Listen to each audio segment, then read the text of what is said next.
Hello guys, welcome to another playthrough of this. Yippee! Okay, I might have to end this one a bit earlier than usual, but my goal right now is just to finish step 3 of this game. So last time we finished Hangouts. So what do I want to do next?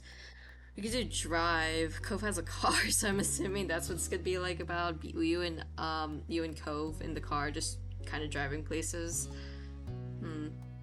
Charity. I know what the charity one is about. They said that in the last playthrough, Cove said that he was doing a charity with a volunteer group related to oceans, so I'm assuming it's that. Let's do talks first. I'm curious what that is. Another placid summer day was drifting by. Your daydreams were chasing each other, none sticking around long enough to become a firm plan, but you really didn't mind that right now. A tapping worked its way into those dreams, focusing more. You realized it was coming from your window. A grin popped on your face as though it had been waiting all day for this moment. Heading to the window, you could see Cove outside. His habit of climbing this way really was a true Cove-ism. He'd rather scale your house and wait the couple extra minutes for you to come down. You stood aside to give him space. You held a hand out to him. You offered Cove a hand to help him. Once he was mostly inside, he took it to help steady the last bit of the entrance. Though, considering how many times he'd done this, he hardly needed help. You know, I'm wondering, maybe if we weren't that close to him, he wouldn't really climb to, through our window. I wonder if he would have done that if we were, younger and close to him. And might have had a crush on him, because, when I did this before, when we were, I guess in middle school, or I think in the beginning of high school, we weren't really close to him at all. Hey, Bird. Hi, Cove.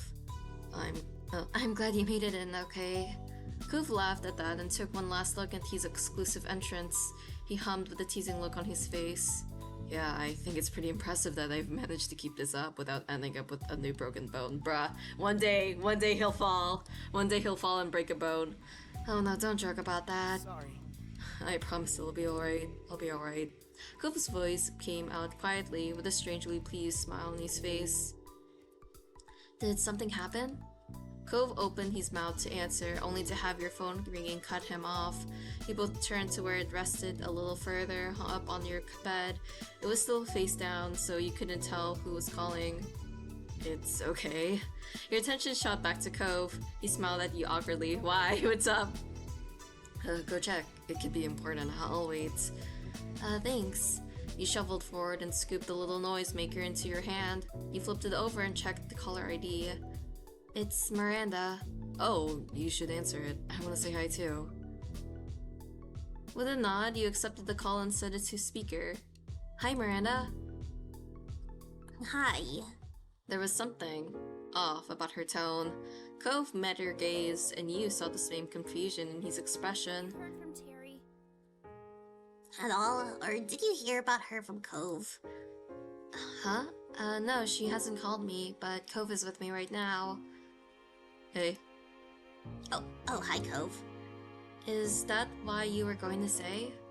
He shook his head no, before realizing that it wasn't a good enough answer when one person couldn't actually see it. Oh. Terry hasn't called me today either. Is something wrong?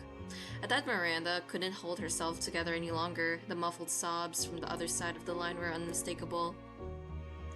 Terry doesn't like me anymore. If she ever did. What? That doesn't sound right. You're probably her best friend out of all of us. Yeah, why do you think that? She sniffled, and there was a pause as you could hear her shift the phone to her other hand. Terry was here the other night watching movies with me. We were up super late. She realized her parents probably went to bed so they couldn't pick her up. My mom and dad were definitely asleep then. Dad works early. I tried telling her it was okay to just spend the night and she could text her parents what happened, but Terry really didn't want to. You glanced at Cove. He looked equally unsure as you about where this story was going. It didn't sound like a friendship-ending situation. I suggested things to make it easier if she was nervous, like she could sleep by herself in my room while I stayed somewhere else. Yeah. And I said I didn't want to have to sleep at all. We could have kept watching movies until one of our parents woke up. I wouldn't have mind. I know not everyone can do sleepovers, but Terry wouldn't even tell me what was really wrong or what I could do to help. I thought we could tell each other anything. I guess I was wrong. Did she stay in the end? We caught too loud in the kitchen and my dad woke up. He offered to drive her home when he heard what was wrong. She texted me apologizing for my dad having to do that when he needed rest, but that was it. She isn't talking to me anymore. You could hear every bit of the tears and heartbreak in Miranda's voice. This continued to be a shock for your neighbor, but Cove recovered and spoke gently. I'm really sorry. There's no way Terry wanted to make you feel this bad, or that she's just done with your friendship because of this. Miranda's sniffings continued. You hoped she had plenty of tissues handy. Okay, I hope Terry's alright. It's really weird that she reacted like that. It's not a big deal, honestly. You weren't sure what to say. It'll be okay. It had to be. You couldn't imagine any alternative. Miranda's voice sounded a little bit more collected after finishing her story, but you knew that the crying was far from being done. I thought she'd have reached out to one of you by now. Maybe she's not talking to anyone. Yeah. I'm sorry for bothering you and Cove about this. You're not bothering us. Right, you can tell us things. Thank you. Her shaking voice finally conveyed a little optimism, or at least relief, that she wasn't dealing with it entirely on her own. If you do hear about her or anything, could you let me know if she's alright? Oh, we can. Thanks. Let's talk later, okay? Bye. Bye. Bye. That didn't really seem like an especially productive point to end the call, though you also weren't sure where to go from there. Looking to Cove, his face seemed as lost as yours. With no alternative, you hung up and put your phone back on your bed. Cove crossed his arms, a frown creasing his face. He began to pace the length of your room, clearly trying to put the pieces together in his head in a way that made sense. You were worried. You felt pretty confident about the working out well. It sounded like trouble to you. You weren't sure how to react. I guess we were worried. Biting the inside of your cheek, you stared at the ground. Hearing Miranda so distraught like that was not easy. And what about Terry? The uncertainty was tearing you up. I'm assuming somebody probably took her phone, or she got in trouble. That's why she might not want to talk to us right now. With her parents probably. The empty state of your head before learning this was not helping you now. You couldn't put two thoughts together, and flopping back on your bed, you stared into space. We should probably try calling Terry. Cove's voice managed to drag you back to some grounding. He'd stopped pacing, but you still saw a perturbed look on your face. Yeah, I'm worried about her too. You bounced up and moved to his side, ready to act on whatever plan you could come up with. Cove started with the easiest thing. He pulled out his phone and called Terry. Cove let it ring and ring and ring and ring. Terry didn't answer. There wasn't even an option to leave a voicemail. Your shoulders slumped and Cove looked even more troubled. If that was possible, he turned to you as if for some lifeline. Could you try calling? I'm gonna send a text just like, hey, I was trying to reach you, call me or something. Yeah. You took up your phone once more. Unfortunately, after another set of interminable rings, the line went dead. No answer, no voice call. Hanging up, you saw Cove visibly deflate. He rubbed his arm, eyes distant, openly struggling with the whole affair. I don't like this at all. They're fighting. We barely know anything, and we're supposed to just wait and see? Despite it only being a minute since he texted Terry, Cove checked his phone again. He was desperate for progress, for something, and you frowned as he watched him. You need to try to relax. You're making me anxious. There's no way Terry has answered you. You're gonna get over it, you know. You stay silent. I don't think this is a good response.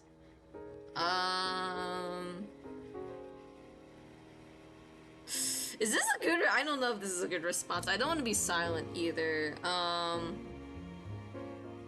pretty sure it's gonna be, okay. I don't really think Terry is, extremely mad at Miranda. I'm assuming there must be a situation on her side right now. Let's go with the fourth one, but I feel like it's not gonna be a good option. I just want to test it out. Cove stared hard at the screen as though he was trying to will a new message to appear. As your words sank in, he harshly stared at you, not impressed with it. Okay, yeah, let's go back. Okay, never mind. Never mind.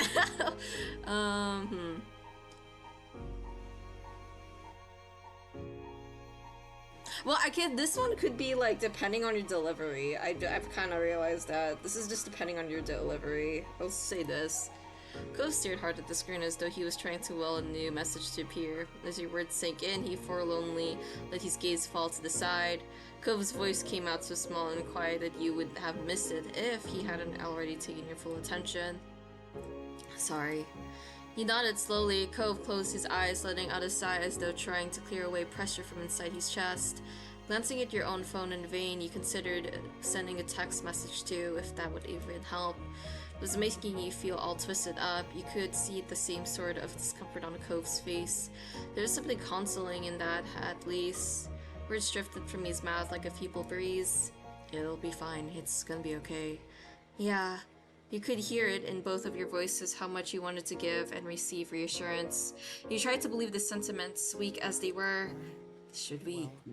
What do we even say if we do hear from one of them?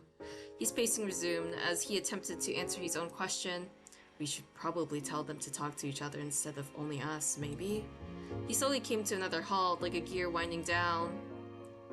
We should find out Terry's side of the story. We should just comfort Miranda. I don't know. We should only tell them to work it out between themselves. You wondered why you always have a couple to come up with things. He didn't say anything. I'll say it, this one. No, nothing could be done until you knew what she thought of this much. And much was certain. Cove nodded slightly in agreement. For several minutes, you both remained there in silence, drowning in your thoughts. Eventually, Cove turned around. I'm gonna text Terry that we already know what's going on. Maybe she'll have an easier time talking to us because she won't have to pretend or explain. Yeah, that might be the only only way to get her attention. You can't do that. Miranda didn't say it was alright to admit she was talking to us. You felt way too overwhelmed to know what to say next. I think we're pushing too much. That's not a good idea, Cove. Not at all. Why are you so fixated on this? Let's not say this and let's not say this. I think I kind of agree with that. With the two of you on the same page, he steeled his gaze to prepare for taking this next step. Cove's fingers worked furiously, yet carefully. He was giving his full attention to his words. He sidled up next to him. Sidled up next to him and looked, trying to watch what he was writing. Cove rapidly typed out, "Hey, Burton and I really want to talk to you. Miranda told us what happened. Please reply back." And sent. It was done. We'll just have to see what happens now. Riley, you felt nervous. I wish you weren't so concerned with everyone else's feelings but mine. Ooh, no, that's not good. I'll definitely be alright. It'll definitely be alright, Cove. Things are okay. Yeah, hopefully she gets back to us pretty soon. Great. Can we do something else now? You're being dramatic. Oh my gosh. Let's do this. You gave your best smile in the hopes of cheering him up. He gave a weak smile of his own in return. I hope so, I really do. A small noise escaped his lips. All the frustration at the situation crumbled away from his face, and he spoke softly. Thanks, Bert. I'm glad it's not just me with all this happening. Cove took one last look at his phone and then put it away, his effort at a smile with meager but earnest. We can just forget about it for a while. Terry will talk to us when she wants to. You smiled just for a bit. Finally, that sounds good to me. I'd like to be alone for a while. Could you leave? That sounds good to me. And you meant it, exhaling some of your own concern away. The last thing you wanted was to fight with Cove. The silence stretched on in what felt like hours, but it likely wasn't that long. Before there was a knock on your bedroom door and Mom peeked in. Just wanted to check on you. Oh, Cove, when did you get in here? When she saw you, you were there. She opened the door all the way. Ma was standing there as well. She slipped past her wife to come inside your space. What's going on? We're okay. It's just Mariana called earlier. She and Terry are fighting, but none of us know what's going on with Terry. Your parents exchanged a meaningful look, though its meaning was lost on you. That's too bad. I'm sorry there's trouble with your friend, sweetie. Is there anything we can do for help? Out of the corner of your eye, you saw Cove rub his arm awkwardly, unable to add anything. No, we're just waiting to see if Terry calls, or texts, or if Miranda does. Well, we can at least help you take your mind off things while you're raiding. Another great idea, Lanny. We can get the whole gang together for some quality time. Yes, it'll be wonderful. I'll go see what Liz is up to right now. Excited, she fluttered a few steps away and then stopped. She pivoted on her heels and raised a single finger, flashing a big smile at Cove. And of course, Clef will be welcome too. Knowing your family was always there for you, that couldn't be underestimated. In fact, it meant everything to you that your moms cared so much. Thank you. Yeah, thanks. That's nice of you. You're both were very welcome. Don't sweat it. Not so kiddos. Leave things to us. Just relax and we'll call you when it's all together. You nodded and your mom's dispersed her for now, springing into action for the impromptu get-together. You flopped down on your bed, feeling like you could sink into it and disappear. Cove, meanwhile, took a spot on a chair off to the side. He sighed at the same time, and Cove's mouth pulled into a bent smile at that. He gave his phone another quick check and his eyebrows furrowed. Still nothing? Yep, this is crap, huh? Yeah. Cove chewed the inside of his cheek as if to mimic the stress that was clearly eating away at him. Cove, what's wrong? What's really wrong? One disagreement doesn't make you act like this. That got a pointed pause and needs a movement. Cove was carefully trying to put his thoughts together. He spoke in a fragile voice. When people you care about, when they're unhappy with each other, there's nothing you can do. At least when you're in a fight yourself, you have some responsibility, some control over it all. I wish it didn't have to happen, but that isn't possible. Well, I guess. His attempt at being nonchalant shrug after giving a nonchalant shrug after that was a pitiable. Yeah, it makes me feel horrible to chew, but you're right that it can't be helped. It's whatever. Other people can do what they want, right? You stay silent. Yeah, it makes people. I know. He replied like he could barely muster the strength to speak. Well, we just have to focus on the things we can impact, or at least try. You turned to Cove, hoping your eyes conveyed the message you were feeling better than your words. His gentle nod told you that they did. There was a question you had to ask. Is it because of what happened with your parents? Cove ran a hand through his hair, a strained smile spreading across his lips. For him, this pain struck close to his heart. Just as quickly as it had come, his smile was gone, lost amidst his faraway gaze. Yeah, you got it. It's like my parents. Despite knowing him for so many years, Cove had never spoken of the years before he moved to Sunset Bird. Before his parents separated in any detail, he whispered his thoughts distantly, almost unconcerned with whether you could hear them or not. They used to fight all the time. I think they got along when I was a baby. I mean, they had to have wanted to be with each other at some point, but when I was old enough to remember anything, it was already bad. There were always something wrong and I could never help. I just wanted them to be happy. You tried to imagine your mom's breaking up, and the very idea scared you, but Cove had endured that for real. I'm sorry, Bird. Don't worry about it. Despite that revelation, Cove gazed reassuringly at you. It's not like that anymore. Things are so different now. I don't even really think about it. Again, the sorrow reasserted itself. When he continued, he could barely hear him. You can barely hear him? I think I'm saying. Though I guess it's pretty obvious I haven't forgotten either. You tried to smile for him. He crossed the room and took his hand. You went over and placed his hand on your shoulder. Yeah. You shot up out of his seat, and as he approached but didn't resist as you gently took his hand. Your head fell to his shoulder, and he squeezed his hand. You squeezed his hand reassuringly. You saw him watching you with glossy eyes. And Cove sighed contentedly, his mouth pulling into a soft smile. Wordlessly, you knew that he understood. You felt at peace with them there. When he gripped your hand back, you knew that he felt it too. The two of you took a seat again, but this time side by side on your bed. Today was a lot, huh? Yeah, it was. You sat there contentedly, you leaned against him. Let's lean against him, yeah! Resting the side of your head on his shoulder, you glanced up at his face. Cove watched you affectionately. In that gentle gaze, you finally felt like everything was going to be okay. No matter what happens, we can make it work. His mouth pulled into a bent smile at that. You chuckled, resting your head comfortably back on his shoulder. Me too. I think so too. And for a while you stayed like that. A comfortable quiet fell between you and the sun fell with it. The warming calm ended when Cove gasped sharply. You spun half expecting to find him nursing an injury, but instead found him staring straight ahead. What? Oh my god. I think my phone just vibrated. Do you want to check? Yeah. He patted his pockets, fumbling in his panic, and yanked the phone out. The force of the action nearly catapulted the device out of his grip entirely, but he caught it just in time. His eyes honed in on the screen. It's Terry, thank God. She says she's sorry. He looked back at you, eyes wide as his nerves started to fray once more. What should I say? I don't know. Give it a second. I need to think. Tell her to call us. Ask her what's going on. What's going on? Okay. He flashed you a shaky smile as he began to type. You suspected that he'd had similar thoughts himself, but wanted to the reassurance of a second opinion. Cove's phone buzzed nearly as soon as the message was sent. It's Terry again. She's talking to us.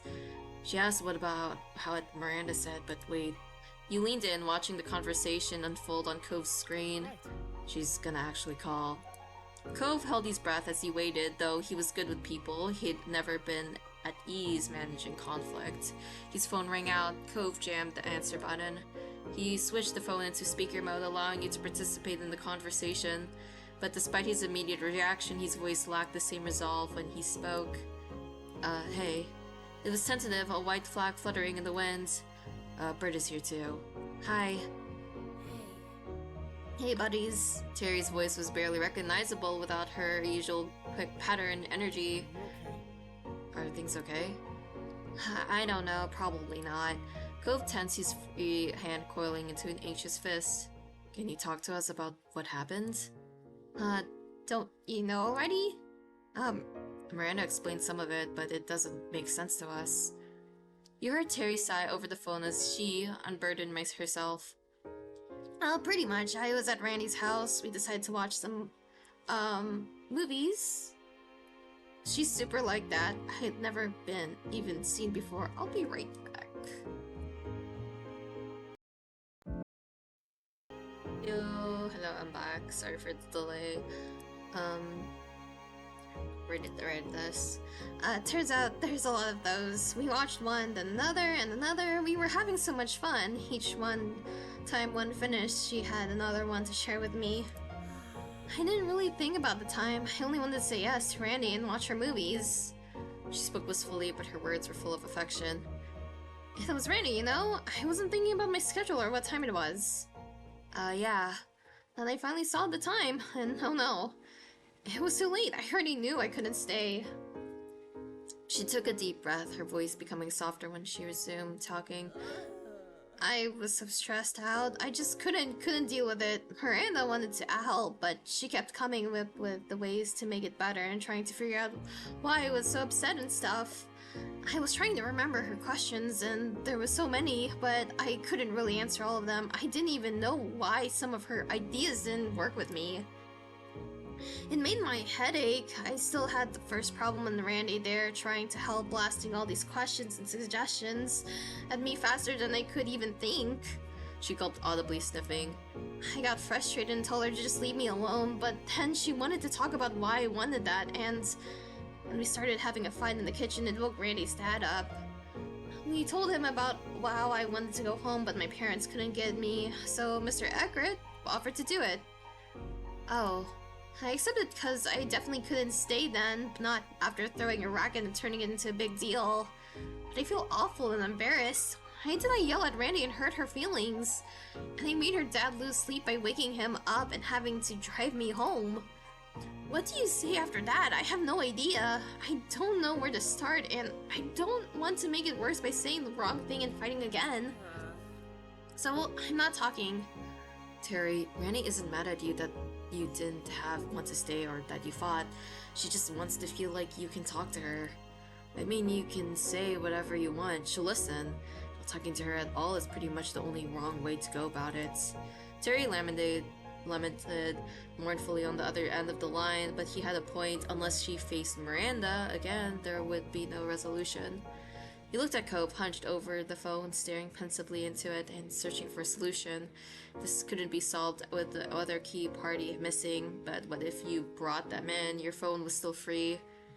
He suggested calling up Miranda now. You rung Miranda without saying... No, let's not do that. I would probably be a bit mad. If I was in a similar situation, like on the other party. I could call Miranda. You could talk to her with us. Cove brightened up, the concerned furrow in the brow which had taken root with when Miranda first called eased. Well, That could work. Terry, are you up for it?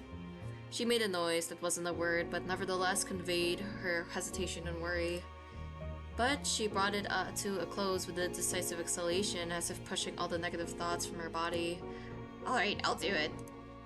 Cove nodded. Now that you'd received approval from everyone, you pulled out your phone and called Miranda, yet you set it to speaker and waited for her to pick up. Luckily, she did. Hi, Bert. Her voice was still distant, as if her thoughts were elsewhere, but it was loud enough for your needs. Hi, you're on speaker. Terry's on speaker, too. On Cove's phone. Oh. She paused while she digested this information. You watched the phone screen, hoping that she wouldn't hang up as a result. Oh, really? Yep, it's really me. Can you hear my voice all the way from your house to theirs, and then mine? I can. You and Cove exchanged looks, waiting for the wall between them to break, and wondering who would be the one to do it. As the quiet dragged on, you caught Cove chewing his cheek. He must have weighed up the same question as you, whether to encourage the conversation along or leave Miranda and Terry to resolve it themselves. The answer came in the form of one sniff, followed by another, from Cove's phone. Sorry, Randy. I hope you still like me. What?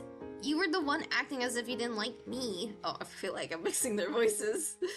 Her tone was defensive, so doubt a result of her wounds from last night still being raw. No way! Everyone likes Randy. You're wonderful. Your eyes met Cove's. His phone was tilted towards you, capturing the call indirectly. You moved your phone closer to him, hoping that the signal was strong enough to convey every nuance of the tone. Cove did likewise, bringing himself right next to yours, even bumping against it as if he shifted his grip. I didn't know what to say. That's the only reason I wouldn't talk to you. If I had known the answer, I'd have told you right away. Miranda murmured on the other end of the line. You didn't want... Oh. You didn't want to stay. Anything I tried to do bothered you, and you could have told me you didn't know. Yeah, I did think. I was angry at myself. I did a dumb thing, and I didn't want to help with it. I wanted to be mad and just deal with it myself. It made me keep doing dumb things. Oh. When she spoke again, her voice was quiet, as tender and vulnerable as the other words. Staying up late and watching stuff was all my fault. I had to find a way to fix it. That's what I thought anyway. Well, I should have given you space. I'm sorry for being so pushy and sensitive. Oh, I'll be right back. Hello. Okay. Heartily, Miranda Eckert having a flaw. I'd never heard any of it, such a crazy thing. Miranda let out a ghost of a giggle. Cove cleared his throat. Maybe you should call each other now. Sorry. Can do. Thanks for giving me the kick in the butt to do this already. Randy, Mandy, I'm gonna call you right now. Bye, Bert and Cove. She hung up after squeezing in another quick goodbye, though not giving you or Cove room to respond in kind. Miranda laughed, the noise tinkling gently like wind chimes in the summer breeze. Thank you for listening and helping. I'm gonna hang up so I can answer Terry's call. Bye. Bye, and good luck. Bye. Miranda hung up, still chuckling softly as your call ended. The room felt emptier without the other voices in it. Cove expelled a sigh that crashed through the newly fallen silence. He dropped his arms to his sides, letting his head hang down like a puppet at rest. Thank God. They shouldn't have involved us in that. Okay, no, let's not say that. I'm so relieved it's okay. You're simply happy your friends had made up. The day's events had drained you. You were content now that Cove seemed at ease again. I'm relieved it's okay. Cove scratched at his face, his expression cloudy. I think I need to find better ways for dealing with conflict because that was awful. We could all probably do better at that. I think you did okay given the circumstances. Yeah, I think that would have... that would help. Cove meekly smiled as he rubbed at his eyes, weariness creeping over him, and mumbled his next words. We can talk about it another day. Conflict resolution methods? Oh no, forget it. Your eyebrows rose, and then a light bulb went off in your head. Before Miranda called, didn't you say there was something you'd wanted to say? Cove's original visit had been thrown off kilter. That was a struggle to win your memory back to when he'd first turned up. Now he did, though he remembered that he had been perky when he'd arrived this afternoon. Was it good news? Cove brushed his hands against his now folded arms shyly. Yeah, well, maybe. I'm not exactly sure it counts as news or even good. It just is what it is. I'm happy about it, though. You were never going to be one to push someone else to talk when they seemed reticent. It's okay, but it sounds good. Cove chuckled awkwardly at a hand creeping up to ruffle the hair on the back of his head. It's fine. If you want to hear, I can tell you. He shifted on his feet, as if a different posture might give him the support he needed for the conversation. Oh, okay. I didn't want to make it a big deal, but I kind of, well, not now, kind of. I just know what my sexuality is now. Oh. A real subject change, huh? He chuckled. True, it was unexpected, but you were excited that Cove had come to understand himself more. I'm glad he wanted to share that way with you. I didn't expect we were going to talk about this, too. You clapped your hands softly, and? Cove drew a breath, straightening up. I'm demisexual, so you know, most of the time, I don't really have those kinds of feelings, physical ones and stuff. It's only in some situations, when I'm already really emotionally and romantically connected to someone, that I start to ever think about anything asexual, and it's only with them. I hadn't heard the term until pretty recently, and it just made a lot of sense once I knew what it meant. I had a word that fit how I felt. And I'm panromantic because I've never had a preference for a specific gender or anything, so yeah. You nodded as you spoke, completely understanding how he'd come to that conclusion. Cove looked down at the floor, being so open and direct about a matter that personal, which you were sure he'd spent a long time trying to figure out, seemed to be kind of weird for him. Despite that, there was a small proud smile on his face, and when he looked up again, his gaze was steadfast. All this talk of Cove's sexuality made you reflect about your own. You had physical attraction in a general way. You only seem to feel physical attraction in specific cases and situations. You didn't really have physical interest in other people. You didn't think you could tell if you had an interest in people physically. There was only one person you'd ever had those feelings for. It's general, I guess. You had romantic attraction in a general way, yeah, sure. But specifically, when it came to how you felt towards men, found them attractive, you thought you'd be happy to be with a guy someday. You found them attractive, but you hadn't thought about the guy with a guy. But you hadn't thought about being with a guy. You weren't physically interested, but you'd be happy to have a romantic relationship with a guy. You generally weren't interested in guys. Attractive. And how you felt towards women. You found them attractive. You thought you'd be happy if you saw you'd be with a girl someday. You found them attractive, but you hadn't thought about being with a girl. You weren't physically interested, but you'd be happy in a romantic relationship. You weren't interested in girls. You generally weren't interested in girls, but there were special exceptions. And how you felt towards NBs. Oh. Wait, I'm sorry if I said that. I don't know if I pronounced that. I hope I pronounced that right. You found them attractive. You thought you'd be happy to be with someone non-binary someday. You found them attractive, but you hadn't thought about being with someone non-binary. You weren't physically interested, but you'd be happy to have a romantic relationship with someone non-binary. You weren't interested in someone non-binary. You generally weren't interested in someone who's non-binary, but there were special exceptions.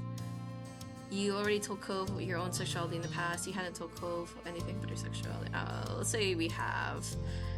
He had always been supportive about the topic, listening actively and supporting you in whatever conclusions you reached. It was heartwarming that he had reached a point where he felt similarly capable of discussing his own. You felt his tiredness deep in the marrow of your bones. It had been a trying day. Now everything was neatly wrapped up, for today at least, and you had earned a rest. You'd had some good talks and come out of it not only knowing each other better, but yourself too. Hey, we should probably head downstairs soon if your moms are still wanting everyone to get together. Yeah, that's right. With a renewed spring in your step, you led the way out of your room. You got downstairs to find the others already assembled and waiting. Hi. Oh, hi. Hello. Hey! Good to see you both. How long have they been waiting downstairs? Were they actually prepping this whole time? I feel like it's been like a long while, you know, of us staying in the room and having that conversation. I feel like they were probably ready earlier before, but maybe not. Hi, here we are, trying to corral everyone in the group. The two of you were already upstairs this whole time. Of course we were together. You paid Bert to stick with me, or did you forget? The statement was meaningless to your family, who looked to each other for answers in vain. Mr. Holden, who got the message loud and clear, seemed embarrassed. He chuckled nervously, rubbing the back of his neck. Ouch, son, you always knew, though, when to remind me of that one. Uh-huh, I can't let you live down yet. Let me hear exactly what the secret is. Is it the $20 bill incident? The suspense is killing us. Alright, I'd better get everyone up to speed. He held up his hands, palms out, pacifying his audience, or perhaps holding them up as a shield in advance. The first day I met Bert, I'd been worrying about Cove being alone for the summer. Oh my gosh, it is the $20 bill incident, bruh. There weren't a lot of kids around, and he wasn't exactly on the best terms with me at that time. He glanced around at your family, gawking at their responses. I felt like this was my one shot, so I kind of offered her $20 to be friends with Cove, and added that she couldn't tell him about it. What would happen if we never told Cove and Mr. Holden would say that? What would be Cove's reaction to this? Liz gasped. Mom was staring incredulously at Mr. Holden, while Mom's eyebrows had retreated into her hairline. You and Cove, already knowing the story, were the only ones unaffected. But after a while, I really did honestly forget that even happened. He raised his hands higher, now level with his shoulders. Not a bad idea, you thought. If Mom felt inclined to throw a cushion at him, he'd probably manage to block it in time.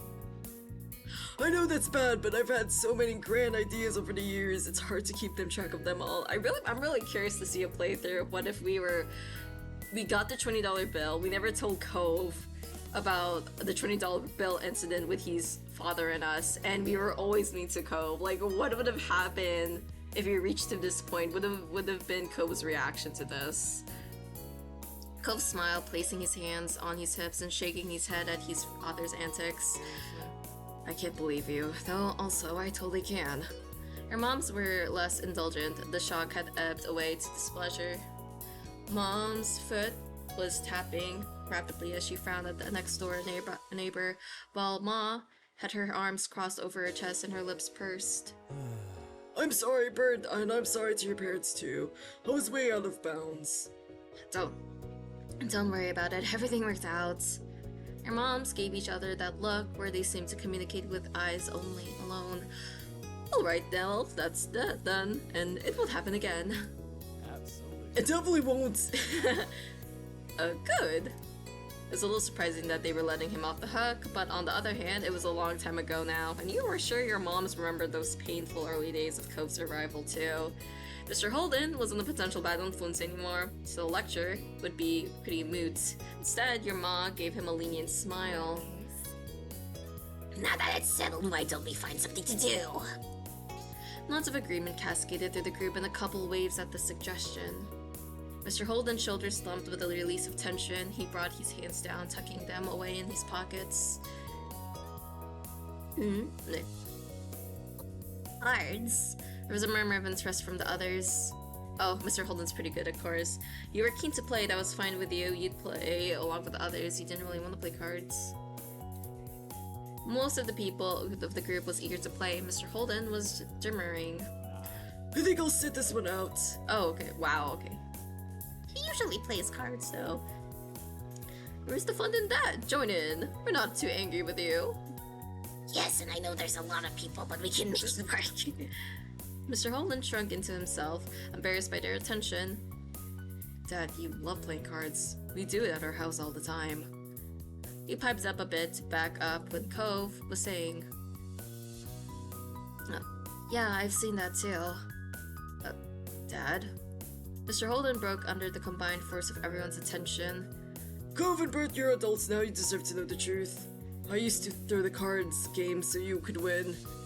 I put up a good fight, but I always made sure to lose a lot more rounds than I won. He toyed with the end of his ponytail, clearly distressed at the second great secret he was revealing today. I know people want to be taken seriously and fake wins don't mean as much, but I couldn't help myself. It's so much better than everyone else got the chance to be victorious, Kyra knew, and went along with it. Cove laughed in disbelief that this was the thing his dad stressed about, hiding after the other stunts he's pulled over the years. So what? Lots of parents do that. I hadn't guessed it, sure, though looking back it makes sense. That's right. What's the deal, Cliff? You can finally take the kid gloves off and give them a run of your money. Maybe even actual money in your case? Mr. Holden smiled coyly, his gaze lowering. I'm not sure that's a good idea. And why not? He waved his hands expansively, the movements fluid and vague. It's just actually I'm something of a card shark. I used to make lots of fast cash-off games. Casual players don't have a shot unless it's a game of pure luck. Cove's jaw hung open, his wide eyes fixed on his father. Oh, really? There was a touch of amazement, even admiration, nestled among the shock. The other members of the Ernie family exchanged looks, ranging from Melissa's disbelief in Mom's intrigue, with Ma somewhere in the middle between the two. You can't simply make a claim like that and expect us to go along with it. Let's see you back it up, Shark Man. Mr. Holden gave her a crooked smile, his demureness quickly being replaced with the confidence of someone very skilled or very misguided. You sure about that? Definitely. I've got to see this so-called non-casual player in action. Well, it might be able, but though, who knows? Maybe I've gotten rusty. His coyness would continue to rile the gang up, and he was getting a kick out of it now. Please? Come on, please. Alright, I can dust off the old tricks. You clapped your hands. Cove beamed at his father while Mom clapped Mr. Holden on the back. Liz started off to get a deck of cards while the rest of you settled in for the game. Hands were dealt. Mr. Holden wasted no time proving his words true, wiping the floor with all of you. You played several rounds, even switching games, but none of you were a match for him. That was how the alliance came to be forged. The rest of you joined forces against Mr. Holden, just to try increasing the odds of beating him. With your combined efforts, you pulled out a few victories, yet it was still a challenge. He was clearly a professional. If there were his skills now, rusty with disease, you couldn't even imagine what a deadly opponent he had been in the past. Despite that, he still had fun, working cooperatively actually, fostered a sense of camaraderie with the others. Mr. Holden didn't appear fazed by the strategy. You actually wondered whether the increased challenge made it more interesting for him. You spent the rest of the afternoon together with your family and the Holdens having fun. It was an interesting evening for sure, with many discoveries for everyone. It was freeing, and yet simultaneously you felt more tied together than you had been before. Yay! Okay.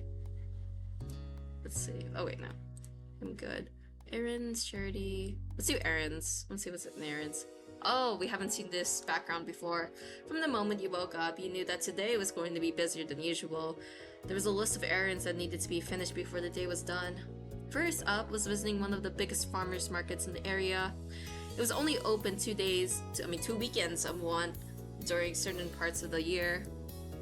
It was rare that you and your family were able to attend, so your moms liked to make the most out of every minute of it. And you realized it was not just them feeling the way when you heard the whistle from your left side. Wow, this is a swanky show. Vegetables have never seemed so highbrow. Seriously, don't mess around with their products. Isn't that great? Isn't it exciting? Liz crossed her arms. You could tell she was amused. We couldn't have picked a more perfect trip. It's been too long since we've had a true family outing. Her teasing tone said more than she actually did. Your next-door neighbors had joined you for this day, and that's what made it a true family outing. The three parents laughed approvingly. Out of the corner of your eye, you caught Cove looking at you sympathetically. Some things never changed, and some jokes never died. He'd long accepted that. You were excited to check things out. You thought this trip might be fun. Shrugged, feeling indifferent. You felt uncomfortable. I like shopping for food, for food and other gutter stuff, so yeah. There's so many stalls, you couldn't even imagine what hidden gems you might find among them. Bubbling with anticipation, he smiled. Well, I'm ready to get started. I've got plenty of dishes in mind I could use ingredients for. Before your moms responded to that, they glanced at each other and smiled. Yes, that's a very good idea, Cliff. This place is much larger than it seems. It's difficult to visit each part in a single day. I got it. I'm sure we can make a decent time together at least. Actually, since there are so many of us this time, we could take out different sides of the market. Sounds good. Divide and conquer? That sounds brilliant. Everyone watched your mom surprised. No one had considered that an option, but your mom flashed a grip of dazzling smile, continuing with the thoughts. Though it's a little unfair that there are 4 Ernie family members and only 2 Holdens here, so I'll go with your boys to even out the odds. Okay. That's fine with me. Cliff scratched the back of his neck and slowly met Cove's stare. They both seemed convinced, but weren't sure what to say about it. Don't worry, we'll be apart for only a few hours, and then we'll have something to talk about at the end of it. Father and son ultimately nodded. This wasn't an argument they were going to win. Alright. Alright, I don't get the point, but I also don't mind spending the first part of the trip with Bird and Ma. Ma clapped her hands together at that. Wonderful, are the teams ready to go? Hey, I didn't agree to anything. Yeah, let's go. Can I be the one who goes with the Holdens? Oh, let's go with it. Can we be the ones who go to the Holdens instead? You looked from your mom and to your ma, hopeful that you'd at least get to Motor Market with Cove. He perked up at the suggestion, but then you saw Ma was pounding at your request to leave her group. Sorry, no one can do that. No one can do it this time, kiddo. Seeing that neither parents were budging, you slumped your shoulders. No time with Cove. We won't be split up too long, right? Ma hooked an arm around you and a little side hug. You grinned. Thank you. Yes, thank you, Bert. Taking the lead, Mom walked over towards Cove and Cliff, who were still eyeing you confusedly. Come on, boys, we're heading out. Sure. Okay.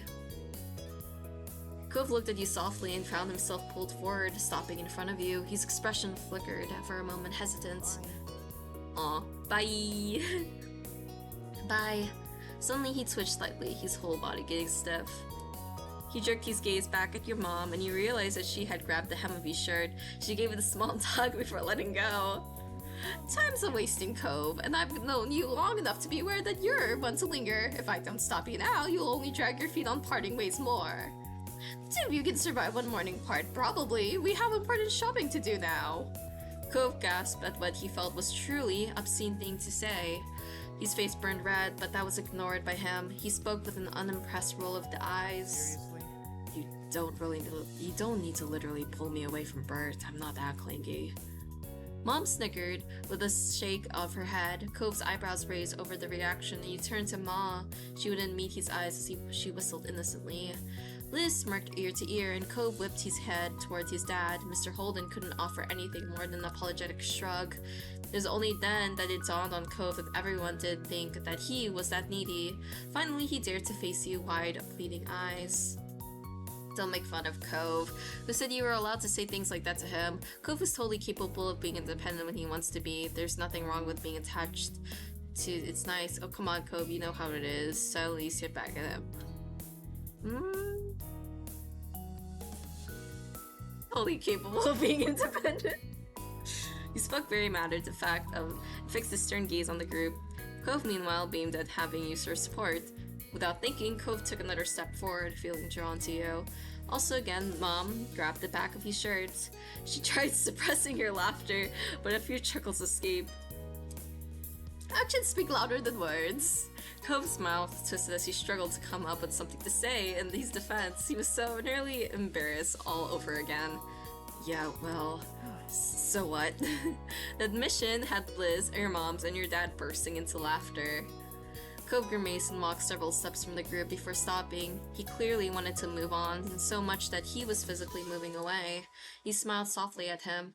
Cove nodded ever so slightly, so you knew that he caught it, and he seemed to feel better just a bit. See you later. See you in a few hours. Take care of yourselves! At that, Mom picked a direction and set out into the market with Mr. Holden and Cove following behind her. Grinning, Ma sent them off with a big wave. Liz gave a daintier goodbye wave herself. Despite the change in plans, you were still glad to be there. You felt like the change in plans was a good idea. You felt unsure about it. You had been happy, now you were annoyed. That definitely put a damper on your good mood.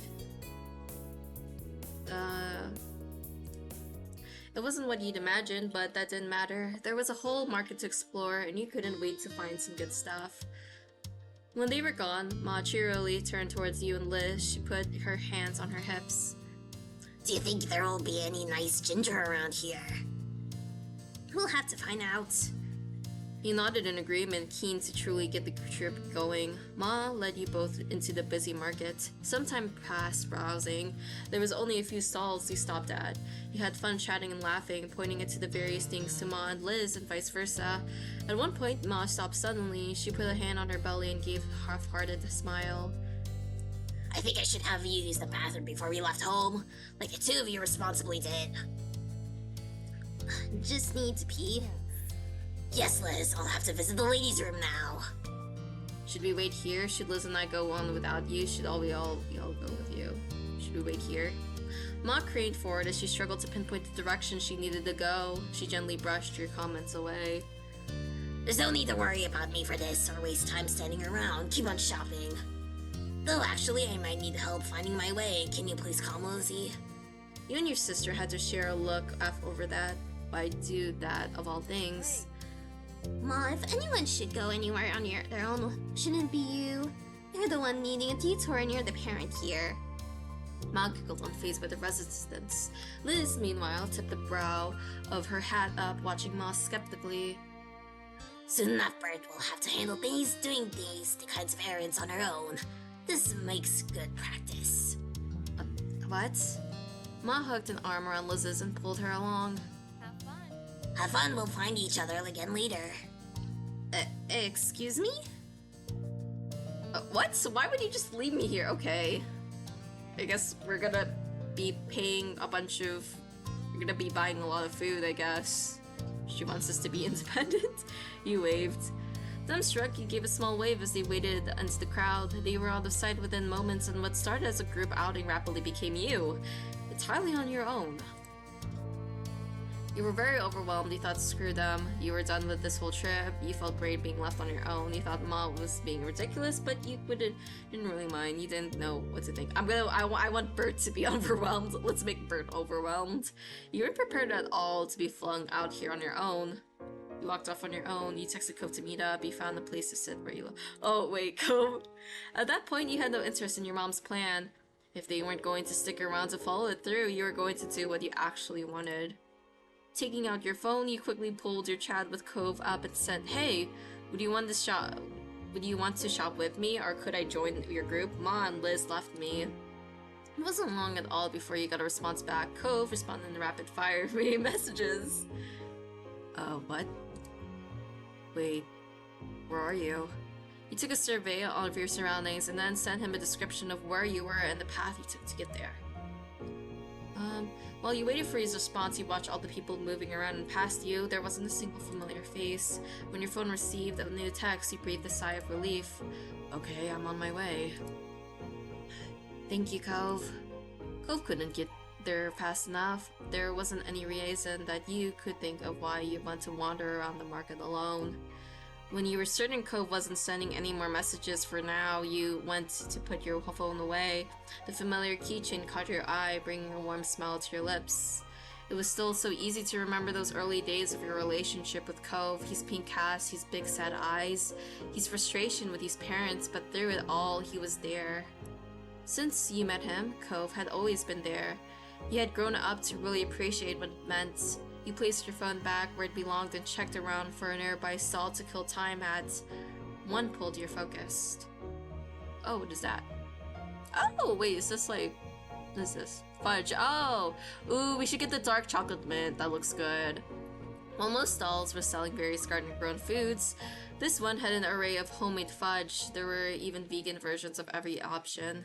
You got closer to the stall. I would definitely go closer to the stall. I want the mint ones. I love mint. You sidestepped past a few other people and got yourself right in front of the counter for a better look. There was a widespread, dozens and dozens of delicately cut squares in decadence. The owner smiled and approached you to explain their shop. The fudge is sold in boxes for 4 pieces. They either can be all the same, all different, or any mix you like. Are you looking to buy any today? You didn't want to get any. You wanted to get yourself a box. You want to get. I want a box to myself. Your mind was already filling the thoughts of sinking your teeth into the delicious fudge. There was no walking away empty-handed now. You want to get a box to share with everyone. That was Cove too. Looking at the treats made you think of Cove. You grinned, hoping he liked what you picked out. It was hell. Not for everyone. My mom and my other mom abandoned me. Yeah, I could use some fudge. I'm glad you came to the right place then. For yourself, you picked. Where's the mint? Where's the dark mint? And mint. And that's it. We just need mint. We just need mint. Wait. Yeah, dark mint. And dark mint. For Cove, you picked. And the shop owner carefully put your order together. We just gave him mint. You couldn't help but try to imagine how Cove might react when you presented this to him. I hope he loves mint! If he doesn't, he's dead to me. You paid and there was no stopping the large grin going all across your face. Pivoting on your heels, you wove your way back to where you were initially. You kept yourself on the alert, trying to spot Cove among the crowd. For the next several minutes, you stood there on high alert, trying to spot Cove among the crowd. You broke into a smile when you saw his familiar seafoam hair sticking out above the masses. He hadn't seen you yet, but Cove was walking with purpose in your direction. You noticed he was hefting a couple bags in his hands. Cove? The moment his name left your lips, you were certain your voice didn't project enough, but he'd stopped dead in his tracks. Alert, Cove's head snapped up and his eyes searched the crowd until they landed on you. His whole demeanor brightened at the sight. Bert. Even from a distance, you could tell his mood shifted again. He seemed serious. He weaved through the passerby awkwardly in an attempt to get through as fast as reasonably possible, nearly stumbling more than once. It only took a moment for him to arrive. You quietly nodded. Guess what I got for you? Is Mom mad that you left? No. Yours weren't the only ones to just leave. Your mom took my dad before you even messaged. You're kidding. I wish. I can't believe this happened to both of us. I love this. Are they planning something? I feel like this is a plan for something between me and Cove. They planned it. They had to. And I don't know why. Are they pranking us? They're shipping us. I don't know either. And you meant it. You couldn't fathom what your moms were up to. Cove shook his head, trying to clear his mind. Well, I guess things are just up to us now. Yeah. So, his gaze wandered off as if one of your parents might simply appear if he kept checking, and you could tell he was still processing the situation. He scratched the back of his head, looking sheepish. Do you still want to go shopping with me? Happily, you nodded. It felt good knowing you were going to have company for the rest of the trip. Cove seemed to be thinking the same thing because his body seemed to relax then. It was finally time to take some control back over your day. Don't worry about it. Even if we have time to make our own fun, we're gonna have a good trip. Cove smiled at you encouragingly. It made you feel more optimistic now, a little more helpful. Glad that he was there, but still overall unhappy. Nothing was a terrible trip either way. You weren't alone anymore, and you could already feel yourself becoming better prepared to get through the rest of today. So where to first? I don't mind going back the way I came if it's new to you. It's not hard to miss stuff even if I've gotten past it. Where have you gone in? Cove shuffled his bags around and started pulling them open as you could peek inside each one. You recognized the array of things he picked up around the market. I mostly got typical things I can use pretty easily so far. Nothing super exciting.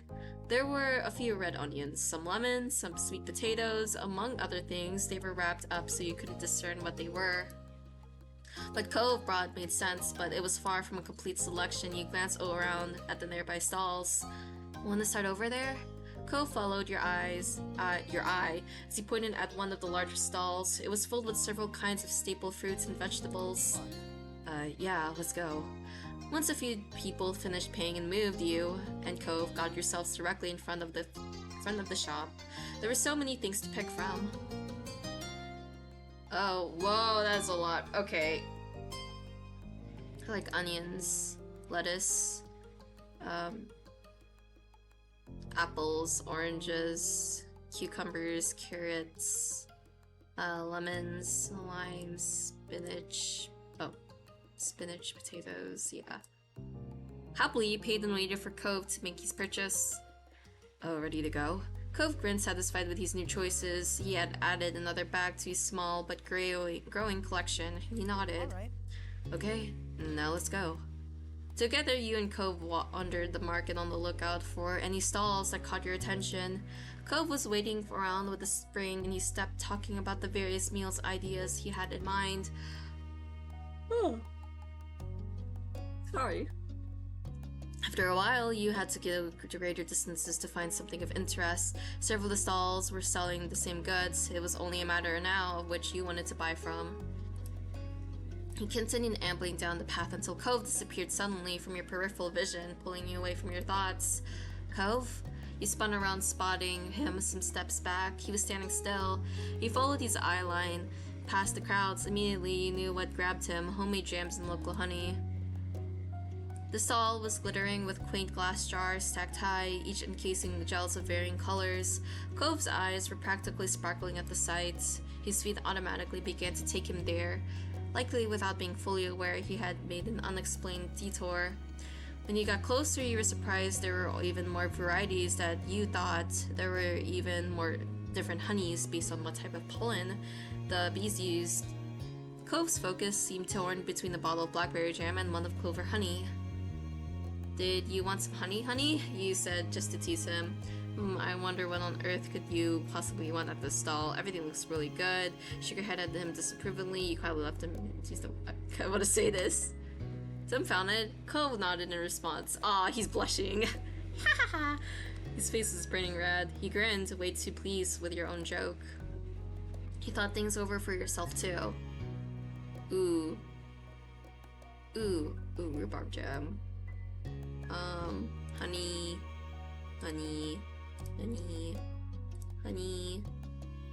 Yeah, that's it. You paid and the shop owner started pulling together your order.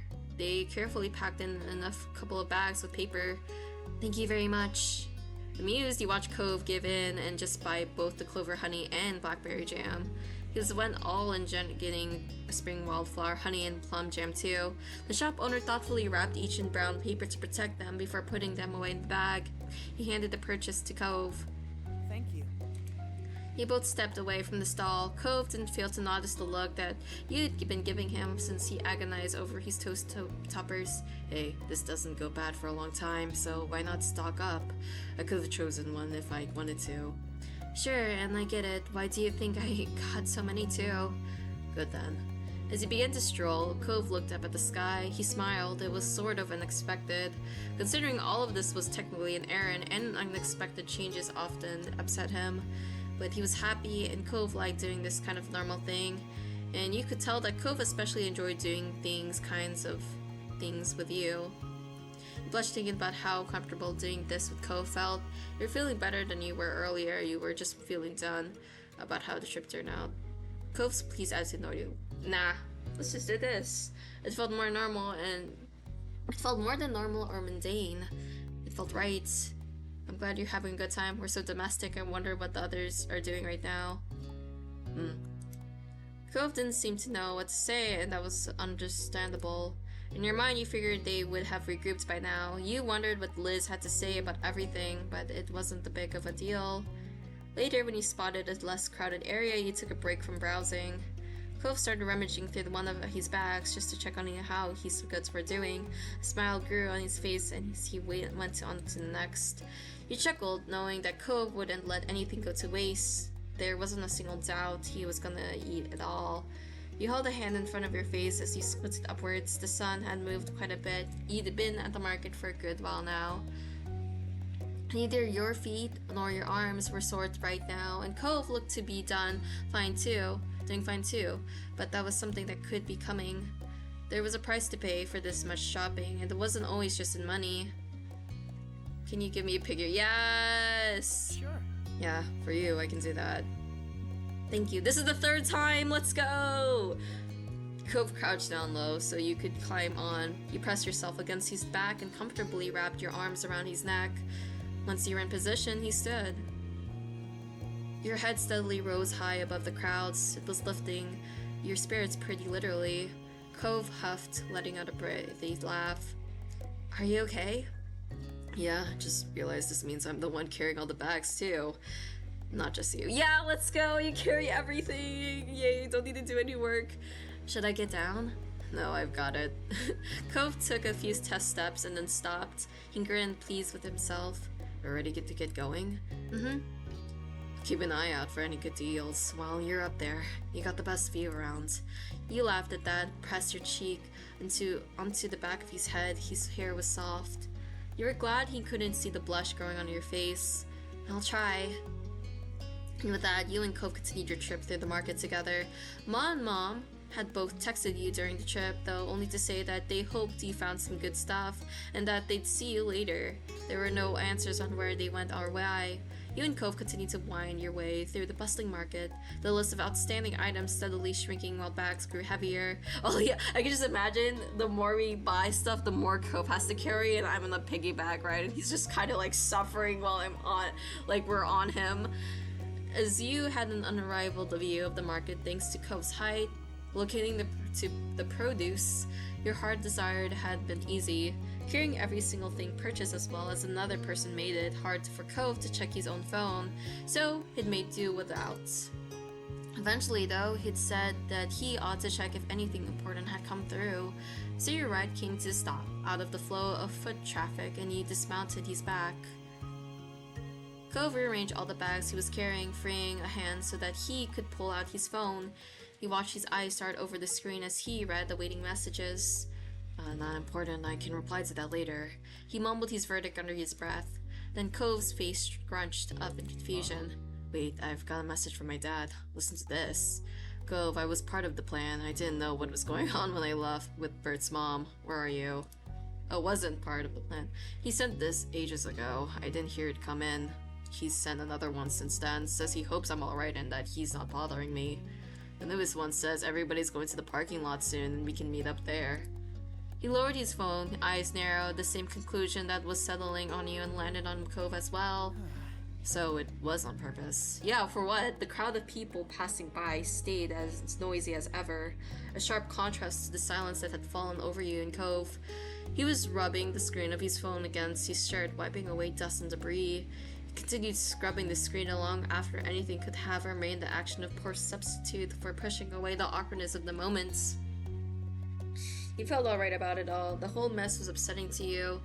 You were furious. You didn't care about what your moms had done. You struggled to comprehend this. Your shock was fresh for you that even now, to even know how you felt.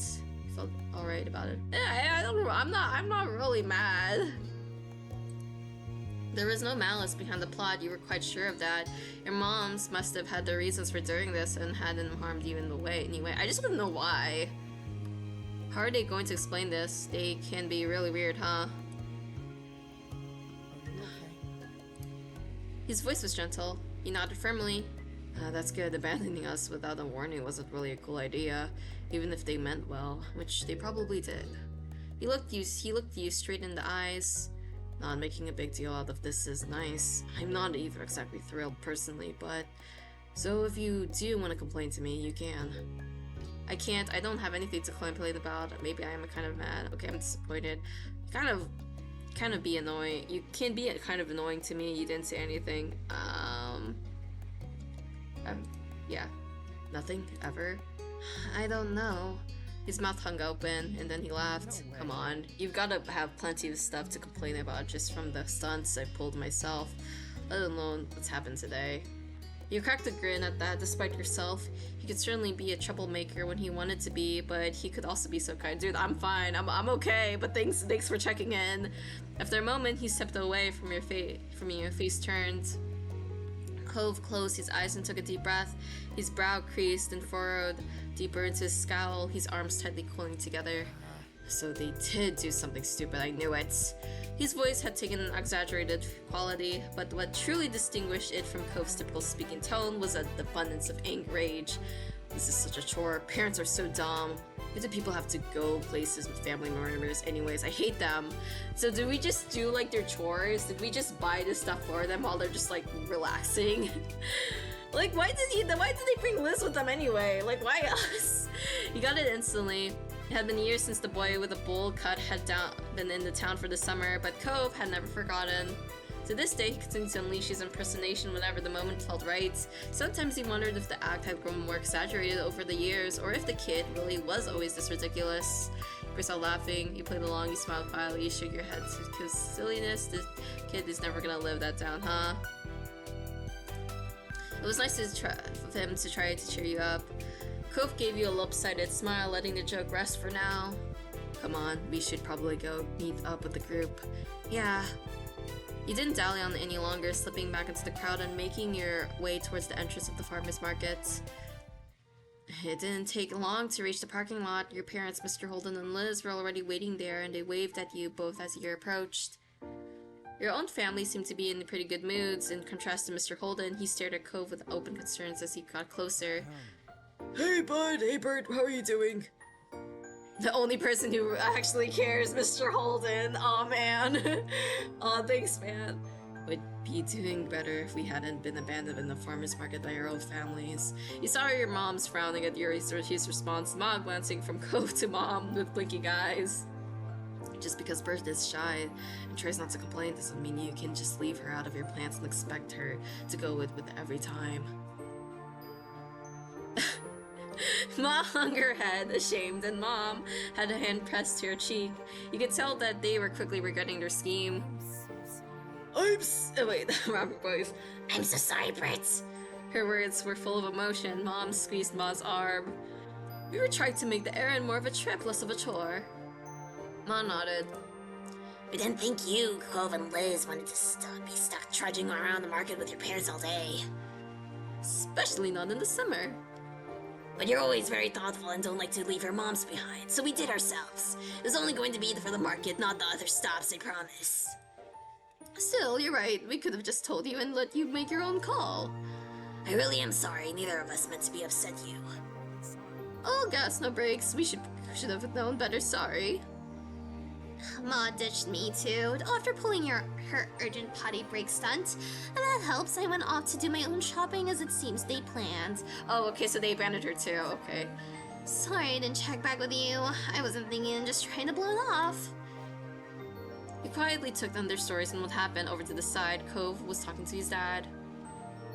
Thanks for telling me something was up, though I feel bad for missing the warning when you sent it. You're welcome. It's no trouble, sport. I learned my lesson about making surprise plans. Like, yeah, like with a $20 bill incident. Cove smiled at his dad. Mr. Holden laughing clapped Cove. Well, Mr. Holden, laughing, clapped Cove on the back. Wow, we're really being outplayed today. You realized you hadn't been the only onlookers to Mr. Holden's moment. Your moms were exchanging rueful looks. Liz had her arms crossed over her chest, patiently watching it all unfold. Yes, looks like it.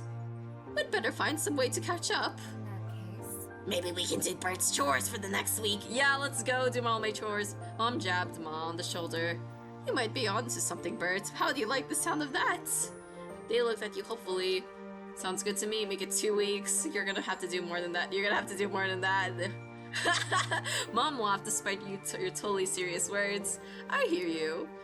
But at the very least, we can make sure everyone stays together for the rest of the stops we're making today.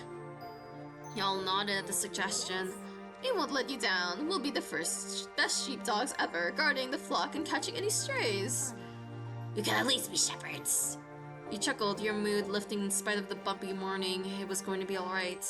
You turned to the entrance for the farmer's market for one final glance, pressing it into your memory under the new lights. You thought on what you'd picked up at the market and how you were going to enjoy it later. Some things you could only get from the local suppliers like this. That was another perk about coming along to the market today.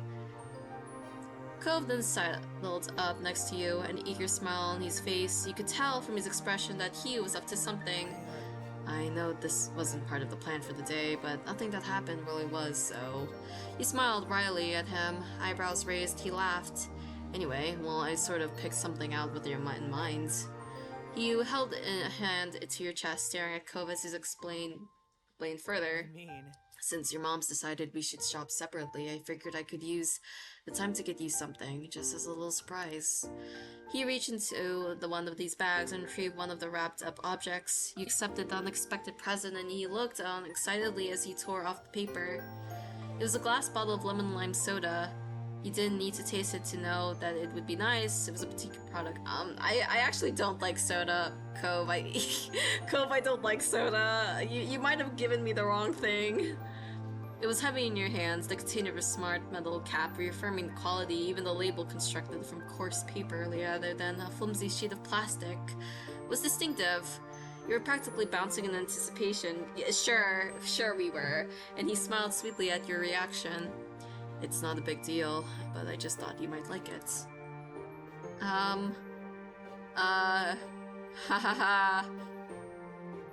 Thank you. I can't believe we both got each other something. You weren't the only one who got that idea. You hear? His eyes began to widen. I hope you like mints. I hope you really like mints. I got you something for you, too, but you weren't around.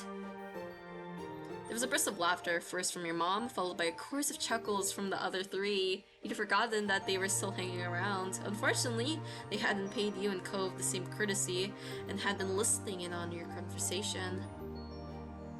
You weren't even apart for a whole day. And you both still used that as a chance to get each other a little gifts. Ma clasped her hands together, eyes bright. That's so lovely. A day? It was less than the whole morning. True, I don't even want to think about what happens when you spend real time apart. That's my boy. You stuck a hand into the bag and pulled out the box of fudge you'd picked before Cove earlier. When I was alone, you paused, aware that the others were watching you. I passed the stall with something I thought you might like. It's fudge. Cove's face lit up, his grin stretching from ear to ear. The laughter that came from the others, who were fully turned into your little show, didn't appear to reach him.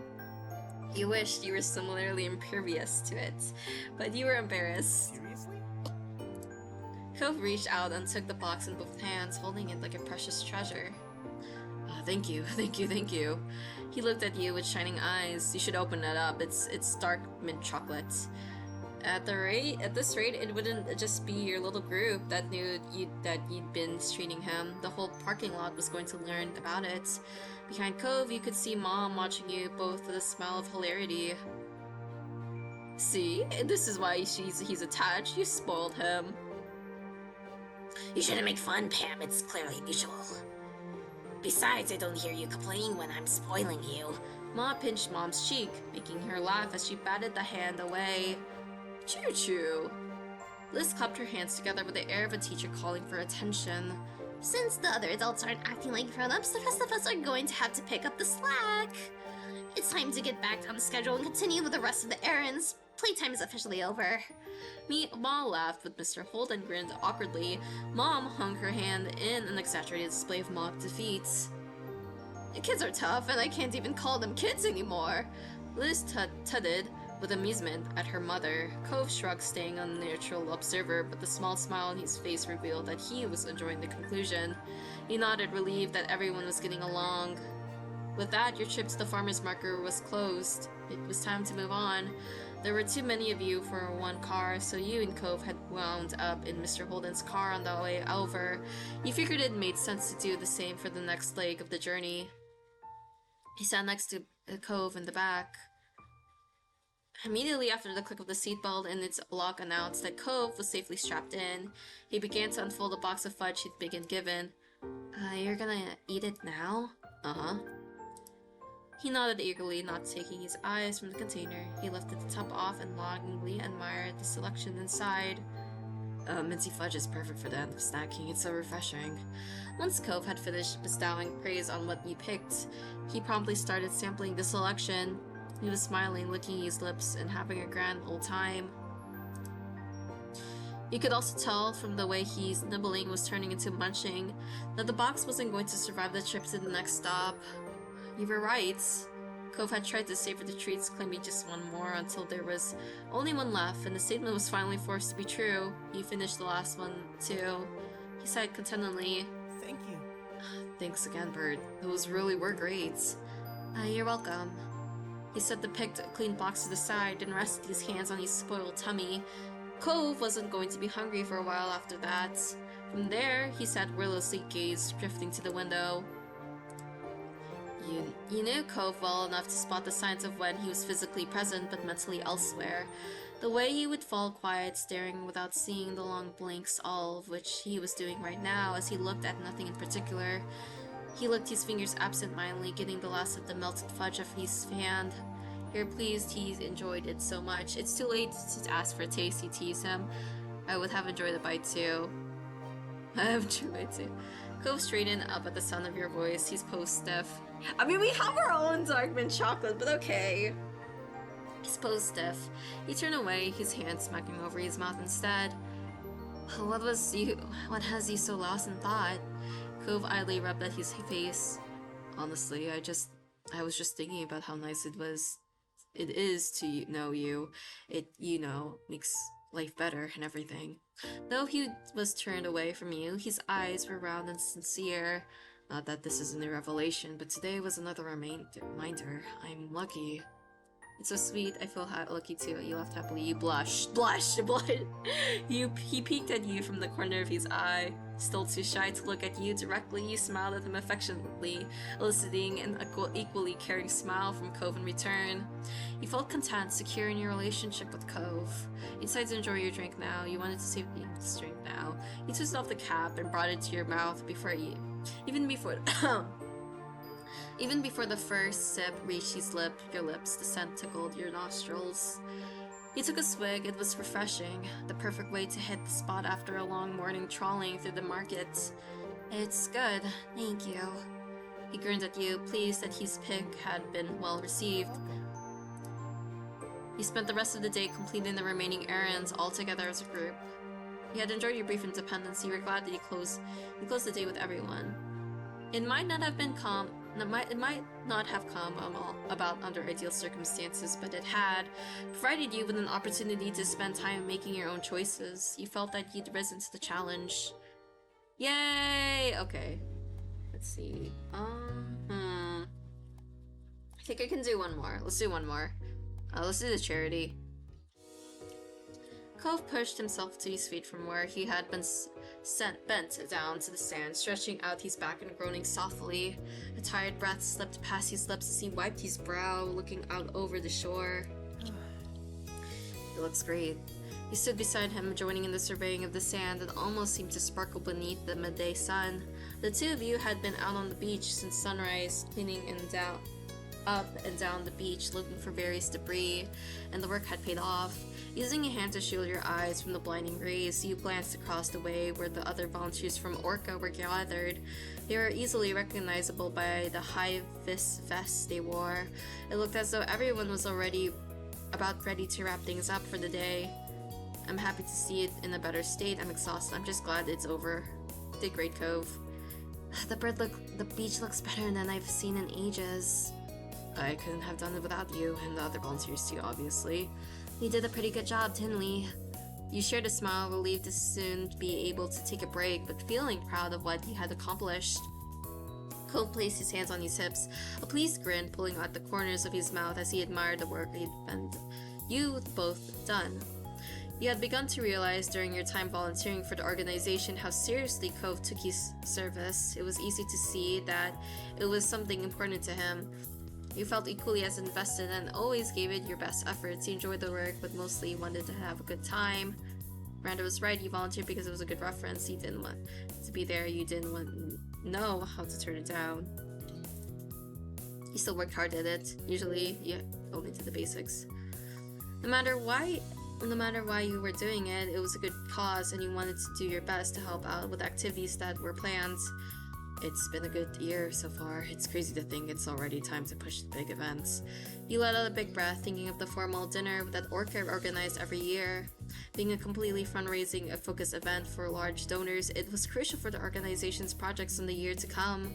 You had to be over 18 to attend, so this was your first opportunity to actually see it in person. All you had heard about it so far was that it was a prim and proper occasion with speeches and everything. You didn't know what else to expect from it, as you weren't a part of the group who planned the evening. Before the big night came around, the volunteers would have to sell the tickets for it, and that's where you'd be helping. I'm so excited to go. I'm nervous about the event. I don't even really want to go. I'm curious about the night. I guess I'm nervous. You looked down at the stands shyly, twisting your fingers together. It was going to be fancy and full of very important strangers. I can agree with you there. It's part of the program, though. I just don't feel excited about attending a super formal meal with proper etiquette and stuff, you know. He threw his arms out to the side and making a bit of a show at how ridiculous it seemed to him. I've got sand all over my room and only one nice shirt, and I got barefoot pretty much wherever I can. I'm gonna be so out of place. Right, I bet you'd rather stay out there. I don't want to have to worry about manners. You can make it work one night. Doing something that fancy will make it fun. But you'll definitely seem out of place there. You didn't say anything.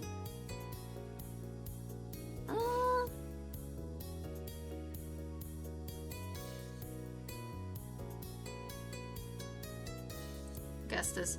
How often do we get the chance to dress up nice or eat an expensive meal? Oh wait, no, now I remember. This is where the formal wear came in from the beginning of step 3 where we could design him. This is where the formal wear comes in. Cove chuckled and shook his head at you in amusement. A small beeping noise came from Cove's pant pocket and he pulled it out and glanced at the screen. It's the organizers. They've sent a text to the group. Time to call it a day here. Oh, cool. Cove tucked his cell away, eagerly turning to you. Let's head over and drop the trash bags off the trucks. Then we can drive back and join the ticket team. We've got to be there pretty soon to relieve them.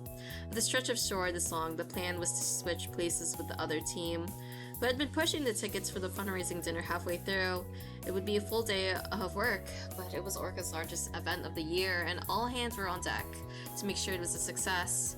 You raised your hand for a high five, you nudged your shoulder against Cove's. You started pushing Cove on the back to move forward. You ran off. You galloped down the wide open shore, sparking a quick glance back over your shoulder to make sure Cove was following. He was.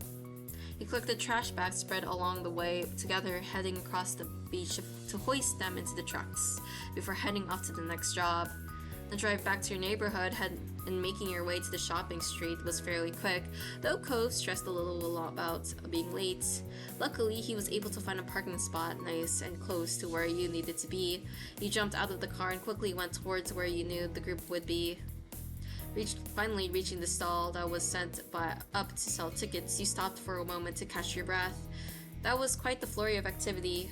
It would be your job for the rest of the afternoon to help sell tickets for the fundraising dinner, and looking around the street you saw that there were plenty of potential buyers out today.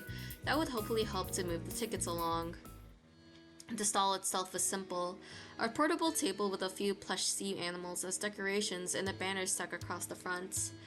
There were 2 volunteers who were already packing up and getting ready to head off to the beach. They gave both of you a friendly smile as you arrived. Hey Cove, Bird, how'd things go at the beach? Not bad. It was good. The place is looking great. We're lucky to get a 2 for 1 when it comes to you guys. Cove cleared his throat awkwardly from beside you, and you noticed his cheeks flushing pink. Here we go again. You laughed it off. That's right, that's us. You felt your own cheeks. Yeah. You could tell that they weren't trying to embarrass you on purpose, but you wish they hadn't said anything at all. The volunteers made room for you and Cove behind the table while they circled around to the front of it.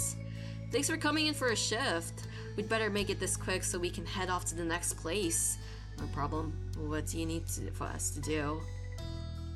He nodded and gave a small smile to show that you were listening. One of the volunteers handed you a clipboard with all the details needed to sell tickets, while the other tossed a set of keys to Cove, which he caught with ease. Those are for the money box and supply kit. Make sure to keep them on you at all times. Aside from handing the cash for the tickets, there's also a form on the clipboard for the guests to fill into their info. Okay. That way we know how many tickets we've sold and who will be attending the event.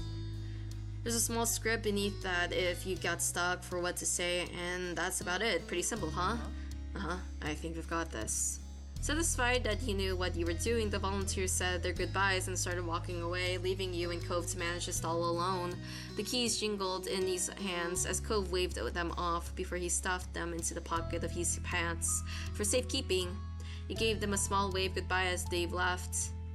Once the volunteers were out of sight, Cove dropped down into a chair and behind the counter with a sigh.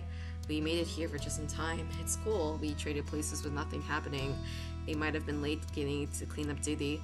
He leaned back to his seat, getting fully comfortable in his space, and gave you a small smile. He looked and took the other seat.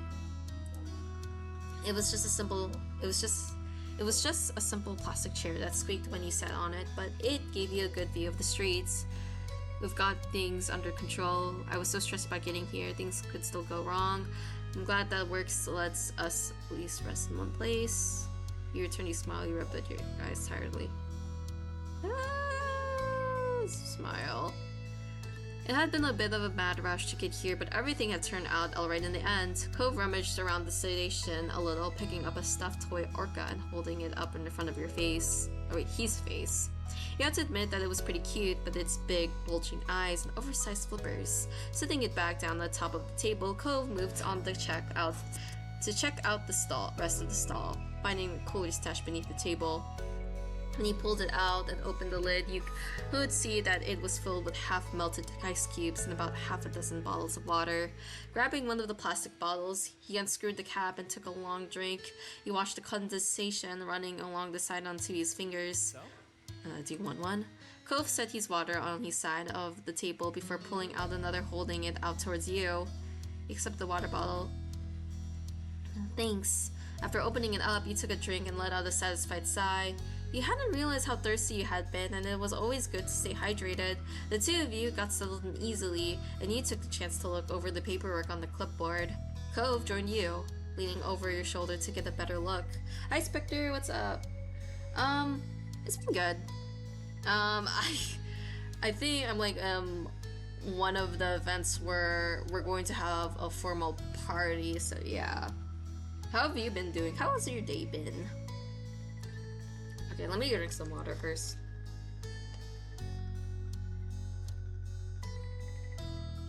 Like talking for a while, haven't drank water in a while. Okay, the two of you just got settled in. Okay, I read this. Seems like pretty standard stuff. He muttered and he nodded quietly. It had general info about the event and the work you needed to do at the stall, as well as the amount of tickets sold thus far, and the number remaining. Cove tapped a finger on the counter as he read quietly over the notes, muttering a few things now and then that you didn't fully hear. He seemed content to be there, and you were sure that the afternoon would pass by quickly. When he glanced out towards the crowd and made a small sound, you followed his line of sight to see the potential supporter was on their way over to the booth. You psyched yourself up. Oh wait, we're anxious. Let's be anxious. It wasn't always easy for you to do things like this, especially when those things required talking to strangers. But you had to remind yourself that you were doing it for a reason. Taking in a deep breath, you made eye contact with the customer and gave them a small smile. Time passed as the two of you manned the stall, and as people approached, your sales pitch would either have them asking for a ticket or two, or heading off and mumbling maybe next time. Hope we did good though. All in all, you managed to sell a decent amount of tickets, and you could tell that Cove was happy with the outcome. Yay! As the afternoon drifted along, 6 p.m. arrived, time to pack everything up and head home for the evening. Your work with Orca was far from over. But right now, there was only one thing left to focus on, attending the actual event. So what's gonna be happening? The days continued on in the normal flow, and before long, the night of the Orca fundraising dinner was upon you. It was early evening, and you were in the room, getting ready as the minutes ticked closer and closer towards the time you needed to leave. You wanted some privacy, so you had locked yourself all the way on your own. Liz was helping you pick out an outfit on the speakerphone. Liz was helping you get ready. Oh, so this determines like who's in the room with us. Let's do both here. You were currently in the midst of picking out an outfit, which Liz was helping you with, while Cove gave his input from the phone. Of course, Cove couldn't see any of the items you and Liz were choosing between, but he was trying to help all the same. The event had strict guidelines, and you wouldn't be let in unless you were dressed to code. That meant having to find a truly professional outfit, but one that you were also happy with. You were happy to have the chance to dress fancy. Let's just fancy. Yay! There was a couple of outfits that didn't get nearly as much use as you would have liked, and now was the time to show them off. You smiled as you picked your way through the items, your excitement shining bright. You don't need to get too in your head thinking about the look, but you do need to hurry up and pick something. At this rate, you're gonna have a better time picking out your outfit than at the party itself, but whatever you go with, it'll be great. Oh, aren't you helpful, Liz? Don't push me, Liz. Thanks for talking through me, Cove. I never thought I'd see the day when Cove Holden would encourage me to wear something formal. Yeah. A quiet chuckle came from your phone, and he smiled at the sound. Yeah, this is really a once-in-a-lifetime event. Taking a deep breath to refocus yourself, you looked over the options one last time. It was time to decide on an outfit. And quick! You chose a dress, a button-down shirt and pants, a blouse and pants, a button-down shirt and skirt, a blouse and a skirt. Let's do dress. Liz nodded in approval, clapping her hands together, satisfied. Finally, we're making some progress. That sounds like it'd be totally fine. I'm wearing just a shirt and buttons and slacks, personally. Yeah, we dressed you up earlier. Standing in front of your mirror, you quietly assessed your outfits. You thought about adding an accessory too. Accessory. Yes. It needed a little something extra to finish it all off. Rummaging through the rest of your wardrobe, you picked out what you needed to complete your outfit with. Oh wow, that's a lot. Okay, that's a lot. Pair of earrings. You hurried to put on a pair of earrings to match your outfit, aware that time was running short. Necklace. Turning back to the mirror, you let Liz drape your best necklace around your neck and clasp it together at the back. A hat! A hat! It took a minute or two to rummage through the wardrobe to find it, but it gave your outfit an extra special touch. Hope it's nice in inklets. Are we wearing high heels? Still, a bracelet. You slipped the bracelet around your wrist and made sure it was sitting there properly. A tie. No, I think that's good. And that was everything. And with that, you decided to apply makeup. Yes! Leaning up in front of the mirror again, you grabbed your makeup bag and applied what you needed. And mascara. With your lashes fanned out like that, your eyes really stood out. Eyeshadow. You chose a color to complement the rest of the look and swiped it over your eyelids, taking care to blend it well. Nail polish. Dude, if you're putting on nail polish, you had to wait for a while though, not put it on now. Liz had always been the best at applying nail polish, and you knew she could help you get it done quickly. Blush. I'm just gonna pick everything. I'm literally gonna pick everything from this. You swept your blush. Oh. What? Oh, I went back. Okay, by accident, sorry. You swept your brush across an apple of your cheeks. Foundation. Using a small sponge, you applied the base over your skin to help make it smooth and glowing. Lipstick. You applied your lipstick carefully, smoothing your lips together to make sure the color was even. Eyeliner. You carefully applied the liner to give your eyes more definition and presence. False lashes. It took a little time, but you were able to nicely apply some extended lashes. Yes. You used some makeup to change the look of the shape of your brows. It turned out well. Everything! A sun-kissed glow would work perfectly with your outfit, dipping your brush in a bronzer. You dusted the golden color on the contours of your face. Oh my gosh, we're like We have so much makeup on our face. Popping the wand out of the tube, you apply the glossy sheen to your lips and puckered them together. Body glitter. You applied some glitter on a few parts of your body for extra shine, and that was everything. You're really going on all out, aren't you? Of course. Finally, you were dressed. It had all come together. Okay, just gotta change my shirt and then I'll be at the car. See you in a minute. When you looked at Liz again, she had a goofy smile pulling at her lips. You look really nice, Bert. You twisted around in your outfit excitedly. I do look good, don't I? Now you're talking like our moms. You blushed and smiled with compliment. Seeing a glance in the mirror, you knew the outfit you picked was the right choice. Liz wiped a poignant tear from her fingers, sniffling dramatically. Oh, precious bird, you're really all grown up. It happened in the blink of an eye when I wasn't even looking. She chuckled to herself, nudging you towards the door. Time to get downstairs. Your special boy awaits. You carefully headed down. Sorry.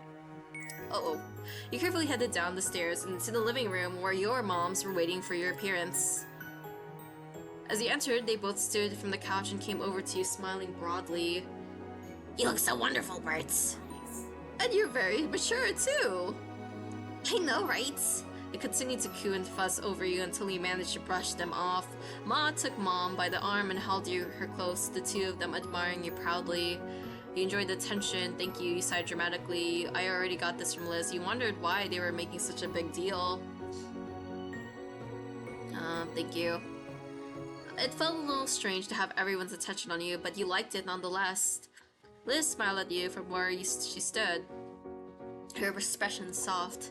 Ma came in and gave you one last hug, and before you knew it, another pair of arms were wrapped around you, and then a third. Both Mom and Liz giggled as they hugged you tight.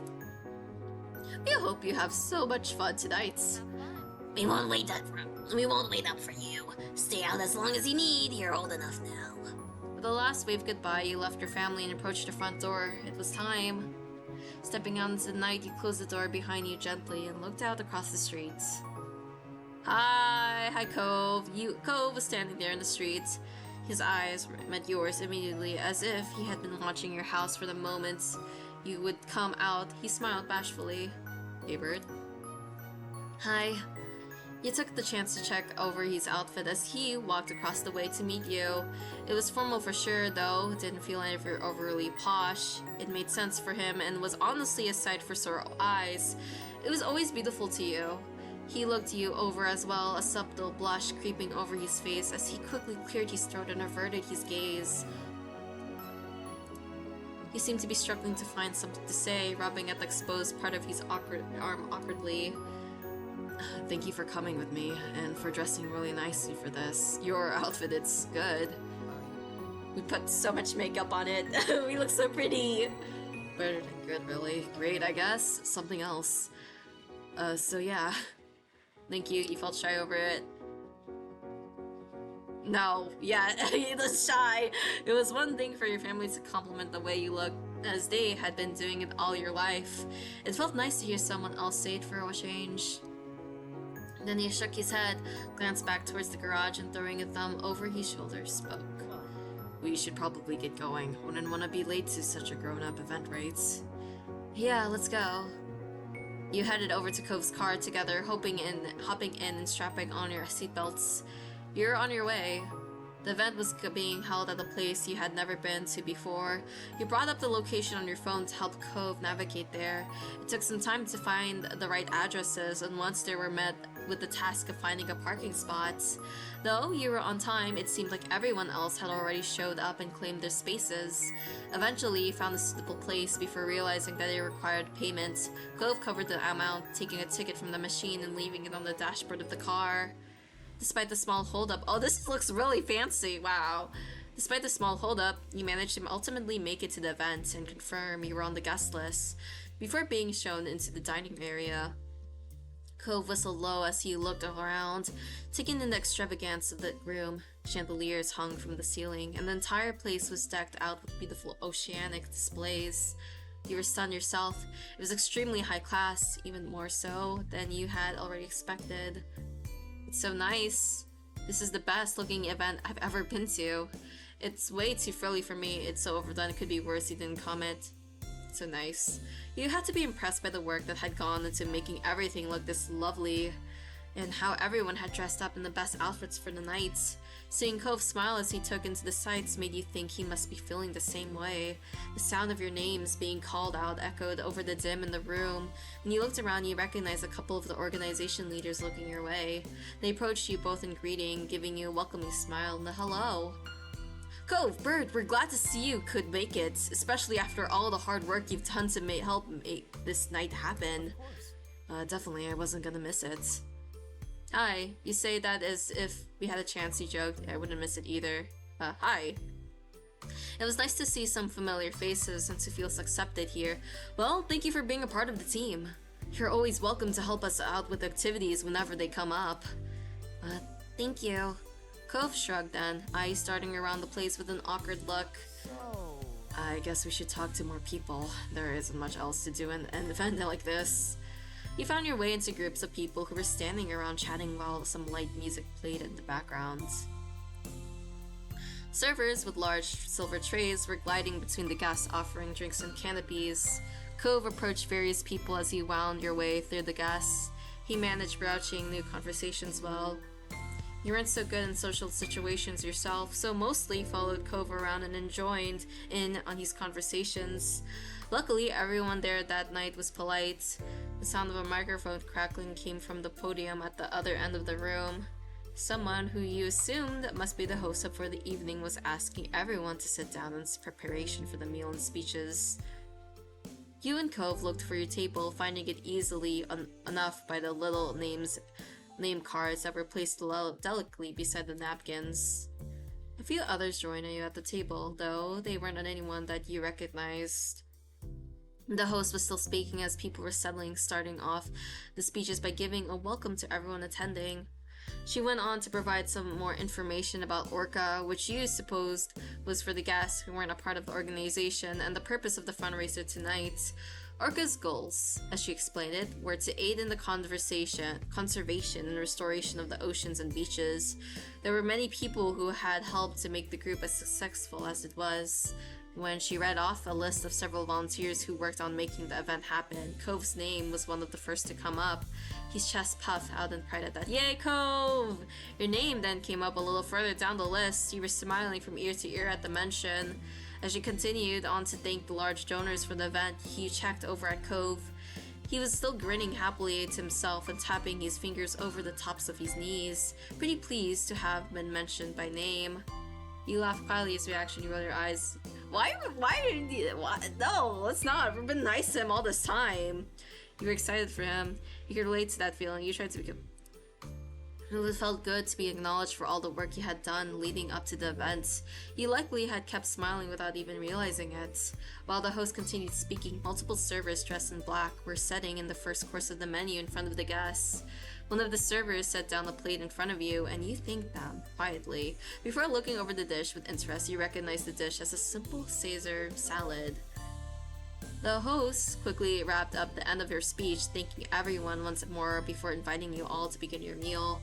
Anyone who had included a special dietary note when signing up for the event received a vegan or vegetarian version, and there were also small baskets of bread set around the table. You ate both the salad and the bread.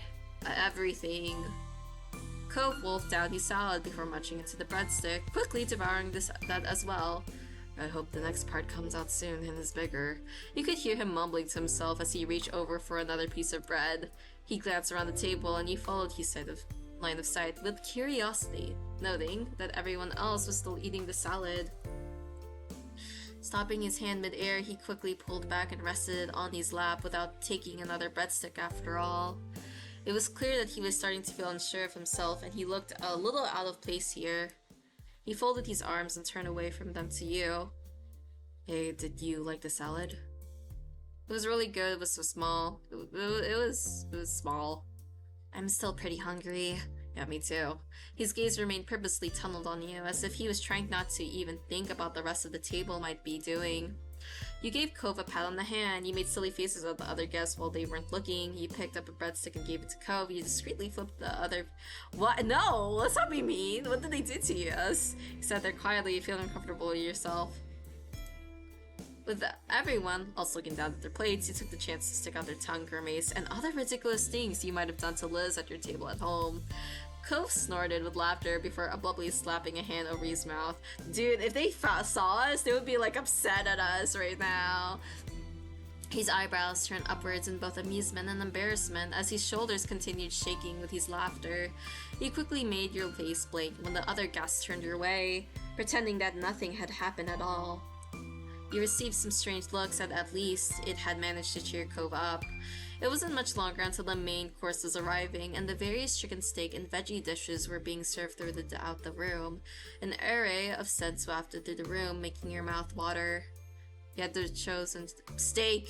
It was nice that you had given the option of how you liked your steak cooked. The meal on the plate in front of you seemed perfectly in your taste. Cove had gone from the steak, and once he started to dig in, he was completely absorbed by his meal. You're gonna choke if you keep inhaling your food like that. You kicked him up under the table teasingly. You flicked something at you. Oh wait, I kind of want to... The tips of your toes knocked against the shin discreetly, but enough for him to feel with... He bolted straight. No! Oh god. Uh-oh. Uh-oh. Okay, hold on.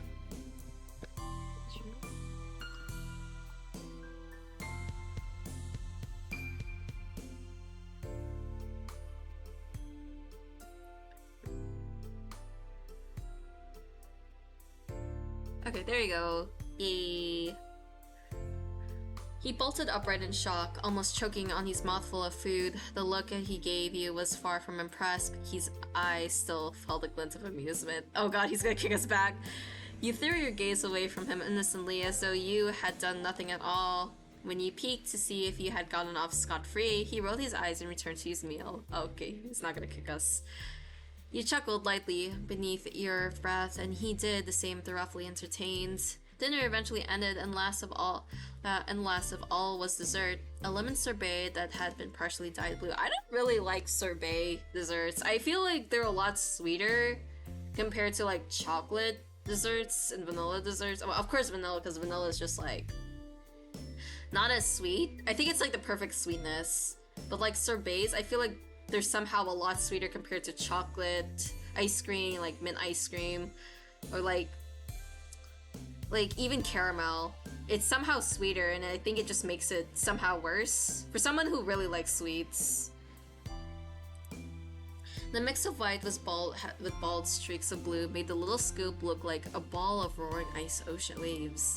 The effect was very pretty, but the serving size was small. Perhaps it was the price to pay for artistry. You turned to Cove to find him pouting a little at the size of it. Digging into the dessert, it took him only a few bites to polish it off. Again, the other people around the table had barely even begun eating.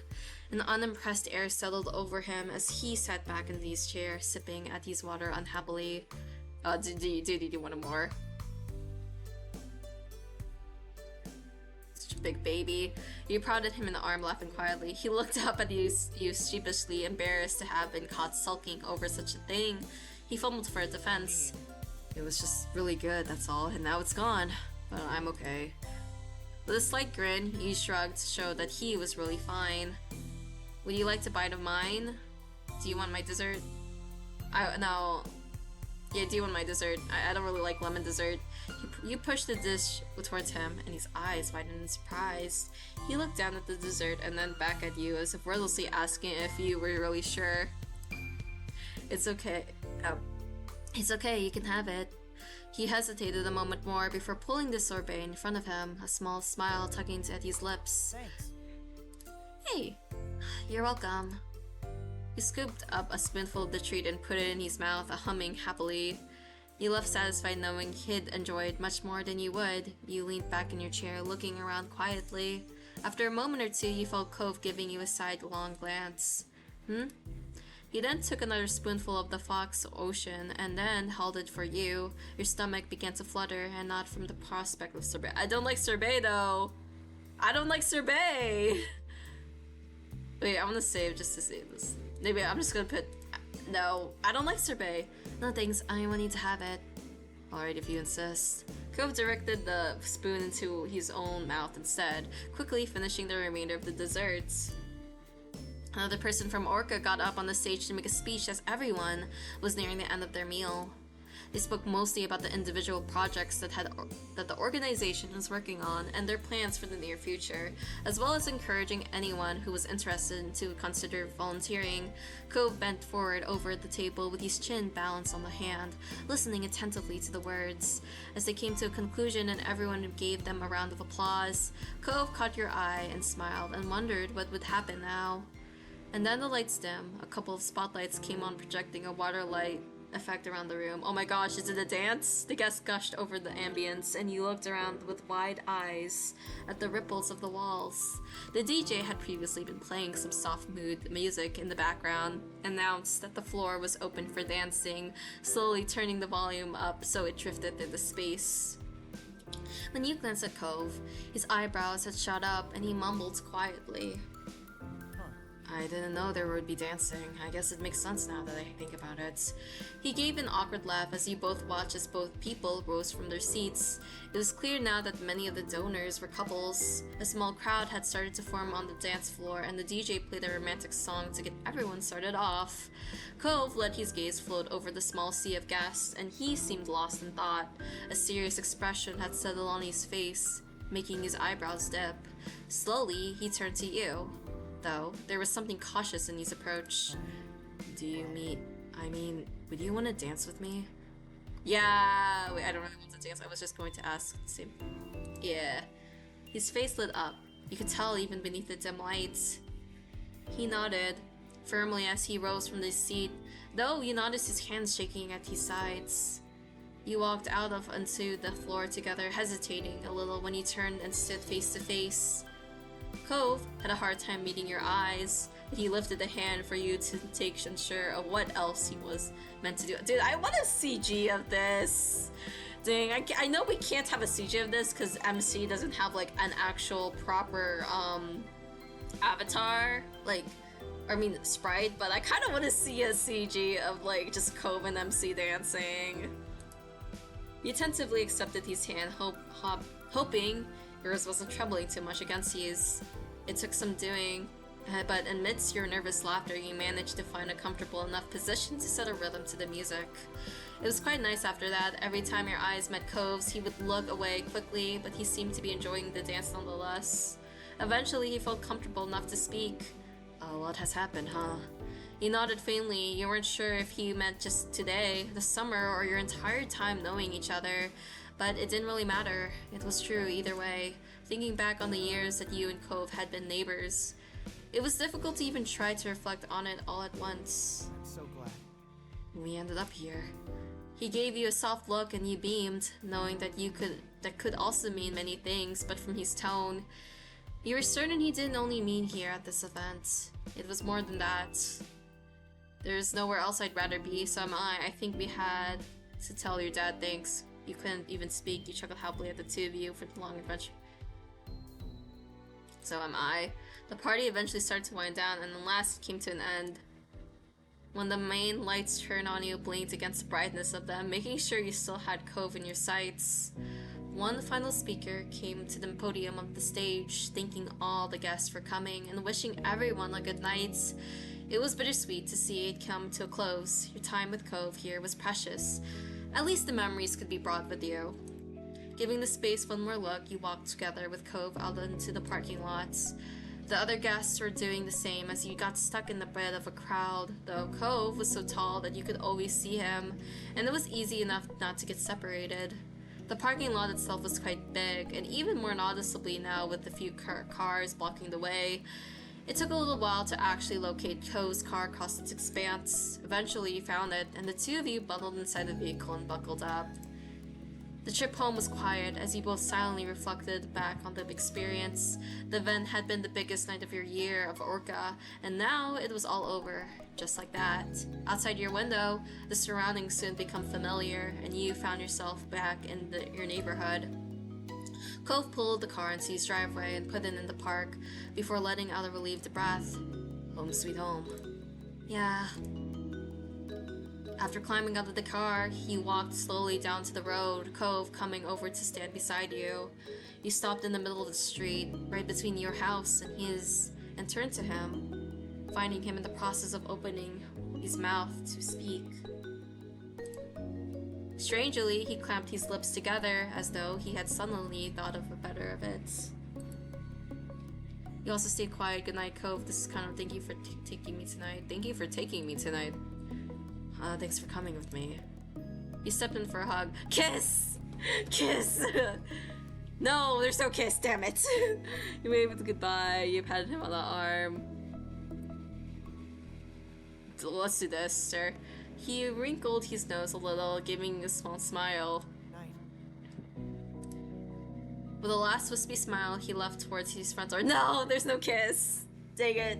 Figuring you shouldn't be lingering in the street for much longer, you crossed the remainder of the road and did the same. When you reached your house, you pulled out your keys and stuck them in the door, trying your best to be silent about it. Opening the door a crack, he turned back and looked at Cove from over your shoulder. Your eyebrows lifted in surprise to see he was doing the same, holding his front door open, but waiting for you to go inside before he did. You shared an amused smile before you both stepped into your own houses, locking the door behind you. It was quite late, so everyone else was already asleep. As quiet as a mouse, you tiptoed up to your bedroom and changed out of your formal clothes into your pajamas. Now that you were finally home, you were exhausted. You brushed your teeth and got ready for bed in darkness before crawling under the covers and letting out a heavy breath. It was still strange to think about how that was it, the build-up to the event. It felt like so much, now it was completely behind you. Your mind was busy with rapid yet muddled thoughts as you faded closer and closer to sleep.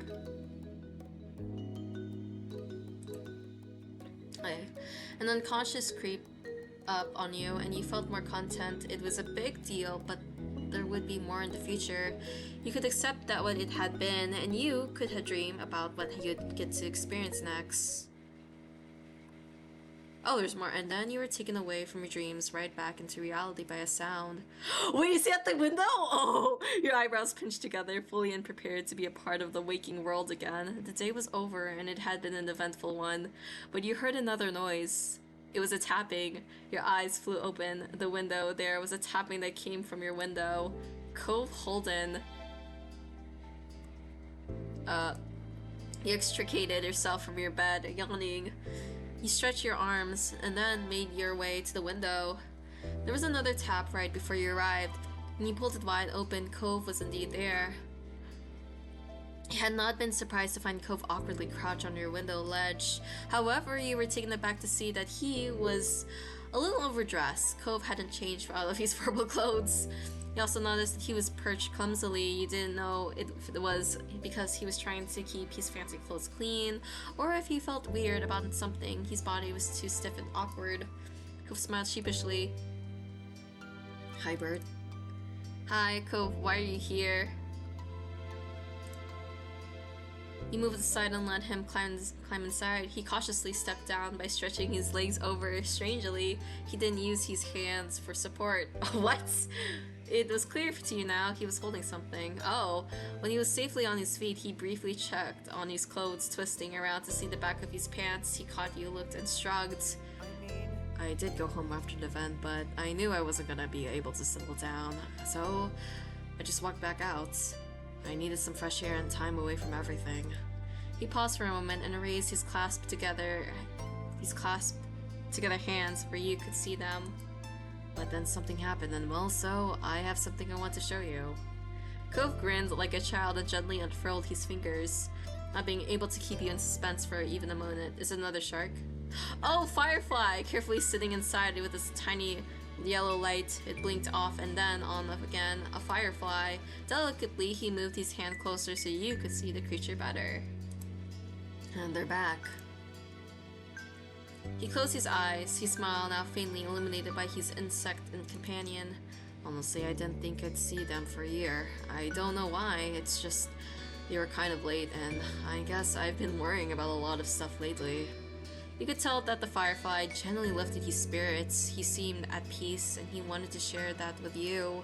The fact that his first thought was, after discovering the fireflies, was to come over and celebrate the joy with you and made you suddenly feel very cherished. Cove opened his eyes, but he looked away, not meeting yours. It's nice. It's really nice. I think even if the fireflies disappear, for a while it doesn't mean they're really gone. They'll come back. I can see them again. He smiled. Technically, fireflies aren't ever even gone. They're just eggs and larvae. I must say this. He laughed and shook his head, amused. He gestured for him to go on and he nodded. Cove looked at your face. He smiled, now fragile. It makes me think about the two of us. We're together, then we say goodbye, and then we're together again. Day after day, year after year, and even if our time apart gets longer, that doesn't make it forever. Bert, I'll always be there whenever you want to see me. You wanted to be with him. There was nothing else you wanted done, and you needed to know. He's Sophie's name. Your heart started to pound. The harsh beat drowned out all your other sounds. You stared at him with a firm gaze. You both had known each other for so long. You may have both started out as a couple of kids, completely uninterested in your parents' attempts to push the two of you together. But that had changed. No longer were you brushing away friendship or other connections. You had different feelings now, and you weren't going to keep yours to yourself any longer. Cove's expression shifted into something concerned. His brow was furrowed as if he waited for your response. There's something fragile there, unsure. Cove, I like you. Oh my god, we could confess! Oh my god! Oh my god! Oh my god, wait, what choice should I pick? Oh my goodness. Wait, let's do the kiss. You took a step towards him, and then electrified with purpose, he raised his eyebrows. Oh my god! You held his face, you gripped the collar of his shirt, you pressed him. Oh my god! Let's do this. Carefully reached up and placed your hand over Cove's face. He felt soft underneath your fingertips. Oh my god. With wide eyes, he lifted his own hands. The firefly crawled up onto the end of his finger and flew off somewhere into the night. When neither of you watched the little light disappear, all of your attention was on each other. Cove cradled your face with his gentle hands as he smiled at you. Even in the dark, you caught a glimpse of the deep blush over his cheeks. Aw, this is cute, dude. His gaze stared down at you. Then he started to lean forward, gently guiding his face to yours while tilting it lower. His mouth fell open when he realized where this was going, but he quickly shut it back up. Cove. A heavy pant escaped him at the time. It was... Oh my god! It was time. And you kissed him. Cove remained frozen for a moment, but he kissed you in return, almost urgently. You weren't expecting such fervor from someone as hesitant as Cove. To him, if he didn't do it now, if he didn't take this chance, it was as though you'd slip away from him forever. It was wonderful. You felt a rush when you realized that Cove wanted to kiss you just as badly as you wanted him. He smiled into the touch. Yay! Yay! Joy was bursting out of you. Your chest was warm with it, and your face was on fire. You knew that was right. Unfortunately, you had to break away eventually, and Cove took in a deep inhale. All of his attention was on you. You felt goosebumps on his skin. The little hairs on the back of his neck rose as his breathing sped up. You weren't sure if you could feel his rapid pulse or if it was just your own thundering heartbeats. He took a staggered step back and sucked in another deliberately long breath. One hand went to his chest while another interlaced his fingers with yours. His hand was coated in sweat. His nerves were getting too fast. No, we're getting to him. Oh my god. Oh my god, this is the voice acting! Oh, this is so cute! You gave him... I love how that was voiced. You gave him the space he desperately needed to recover from that short circuit. Eventually, his gaze dropped to the ground, and his grip on you clenched nervously. Thank you for that. Should I thank you? Are we together now? Let's play it. What do you think it means, Cove? You... yeah. Wait, I kind of want to say the other one, but I don't know. I kind of want to say the other one. Shook his head, nearly stunned, but it was only with amazement. What happened was shock But he absolutely wanted to hold on to this new thing between you. He centered himself, looking into your black eyes. Bert, if I can, I'd like to be your boyfriend. Oh my god! I like it a lot. I can't think of anything I like more. His lips quirked into a shy smile as he let out a laugh so airy it was nearly a cough. Good, because I want to be your girlfriend. Finally, you blushed and then what to say. You let out a huge sigh of relief. You felt completely stunned that this was happening. Blush. You felt your cheeks grow warm and your words dry up. How could you respond to that? Yeah, cover your face shyly. You couldn't bear to look at him. Your fingers came over your eyes almost unconsciously. You couldn't tell what he was doing, but he chuckled affectionately. When you looked into Cove's face again, his smile was sparkling bright. Why is he crying? Much more so than the firefly he had brought you. His eyes prickled with tears and he sniffled. But you could recognize equal joy taking over him. You both were happy together. You were together and happy. Oh my god! You were gonna cry too. You blinked rapidly as tears welled up. You just couldn't stop them. Your joy refused to be contained. He ducked his head with a childish giddiness and peeked at you out of the corner of his eyes. Thanks for waiting for me, yo. Yeah, it was definitely a wait. You were worth it. It was agonizing for you. I would waited forever. It wasn't waiting. You've always been there for me. Oh my god. We're gonna have to tell everybody about this, aren't we? Your mom and my parents, Liz, Terry, Miranda, everyone. I don't think they'll be surprised. He smiled at you with an unabashed preciousness. You figured that even without your history, if anyone caught Cove looking at you like that, it'd be obvious exactly how he felt. His openness of character had some truly delightful benefits. You must have been making the expression equally as affectionate because he began to fluster again. He made some stuttering chuckles and then quieted down, his mouth forcefully staying closed. You both took a moment to process. After 10 years, boom! The romance! During step 3, Cove to your boyfriend. Oh my gosh, we got an achievement. Let's go! Yay! Bert got together with Cove. Okay, after 10 years of being together, you were officially a couple now. Cove looked into your eyes with a soft, slightly shy expression. There was hope in his smile. Do you want to go to the hill with me? I bet there's still fireflies. Yes. Cove brightened. He was practically bouncing at the thought of a secret excursion before he suddenly became bashful. So... How should we leave? We could just try the door, or we don't have to do the window thing. But maybe they'd bother your family. People chuckled at how awkward it would be if your moms, or worse, Liz, saw you going on a midnight firefly catching trip. You'd be sure to avoid that. Oh my god! Window. Let's go through the window. Cove nodded in understanding. You grabbed some shoes and readied yourself for an adventure. You were glad that there was no way you'd run into another soul outside. Cove would be way overdressed, and you were still in your jammies. You let Cove go first. You stepped back on the ledge as you carefully followed. He shuffled along, and soon you reached the garage. You planned to use the fence from there to reach the ground. Cove climbed down to the fence. He wobbled once, but he made it without an issue. He leaned against the fence and projected hushed words up to where you were waiting. Do you want help? Yeah! You got to the edge and let Cove spot your descent. He grabbed you about halfway down and brought you to the rest firmly on the ground. Cove gave you an encouraging smile, but neither of you risked speaking yet. You briskly snuck behind the house and up to the old white poppy hill.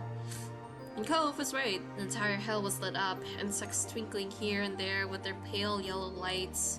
Cove let out a contented sigh, finally able to relax and cool. He strode further up the hill to better enjoy the view. You walked along as well, letting yourself be surrounded by the twinkling display. Then, without warning, Cove plopped onto his back. He paid no mind to smacking his formal attire in the grass. He put an arm around his head and stretched the rest of his limbs. He was clearly getting quite comfortable in the dirt there. He laid down in the grass. He sat down first and fell back. You could see the stars when you looked up at the night sky, then you stumbled against Cove. He was warm in contrast to the chilly ground. Cove cuddled closer in turn, tucking his arms up near your shoulders. I wonder if Dad will be mad about the grass stains. He tugged at the collar of his shirt. He didn't sound concerned, just idly curious. I don't know, I hope not. He smiled, bent a little, and then went silent between you. Only sounds were the rustling of bugs in the breeze and the faraway crashes of waves on the sea. You couldn't help but reflect on what happened only a brief time earlier. Between this and your room, this almost felt like a different world. Was it even real? What happened between you two? You could almost be convinced it wasn't, and that you had never actually stopped dreaming. You stole a glance at Cove. He caught you and blushed. That little reddening assured you. Cove remembered same as you. What you had was real. You continued watching fireflies. You wanted to catch some fireflies. You asked Cove if he wanted to catch fireflies. Oh, yes! Would you want to dance with me? Cove stared at you in shock at the invitation. Understandably, he had not expected that. You felt obligated to try to say more. Oh, look at how you're dressed. Oh. What else are you gonna do in those fancy clothes? He laughed lightly and shrugged his shoulders. You have a solid point. You got up and brushed off your clothes as best as you could. A pesky blade of grass tried to stay stuck to your leg. Cove did likewise, wiping his hands on his pants to clean them off. You faced across at each other, and suddenly the prospect of what you were doing became more real. Cove hesitated a moment as you both tried to decide what move to make now. He smiled as he wrapped one arm around your waist and the other across your back. He pulled you closer, near enough that your bodies were touching. Then you began to sway together amid the floating lights. Bro, this is awkward without music, though. Despite the lack of music, you found a rhythm to your movements, back and forth, step to the side, and slide. It was relaxing and freeing. Your eyes never strayed from one another for a time. You just existed in the moment, holding each other close and enjoying being together. The hour grew late and the fireflies mostly dispersed until only a few stragglers remained. Then even they blinked out of sight, leaving you alone with Cove and your thoughts. Cove stole a second to release the words that had been filling his head during the quiet. I'm so glad I get to be with you. You felt a great deal of happiness. Cove's expression was completely open, honest, and full of sincerity. He meant every word. No matter how much it didn't seem real yet, it was. It felt as though this was a night that would never end, but you knew it would have to, all too soon. You were only grateful to have been a part of it. These were moments to truly treasure. You'd never let yourself forget them. Yeah! Oh my god, that was good! I think that's one of my favorite ones. God, I don't know if that's more of a favorite to me than the family event, because I really like the family event, but this one was so sweet. This was really sweet. Okay, I think I'm gonna end here. Yeah, we'll end here. Then next time. Okay, everything else is DLC. Wait, this one, what is this? Oh, this is DLC too, I guess. So I don't know if the next playthrough of this game will be the last. Probably not. It might be like the second last, but yeah, I think I might have 2 playthroughs after this, and then I think I'm done with this game, but we'll see. Okay. I really enjoyed that. I think that was one of my favorites. That was one of my favorites. And now Bert has a boyfriend. Let's go!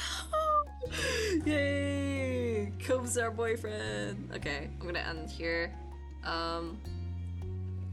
I will be streaming tomorrow, but with 2 different games. Tomorrow's gonna be 2 different games, stuck together, so yeah. Okay. I'll see you guys later. Goodbye.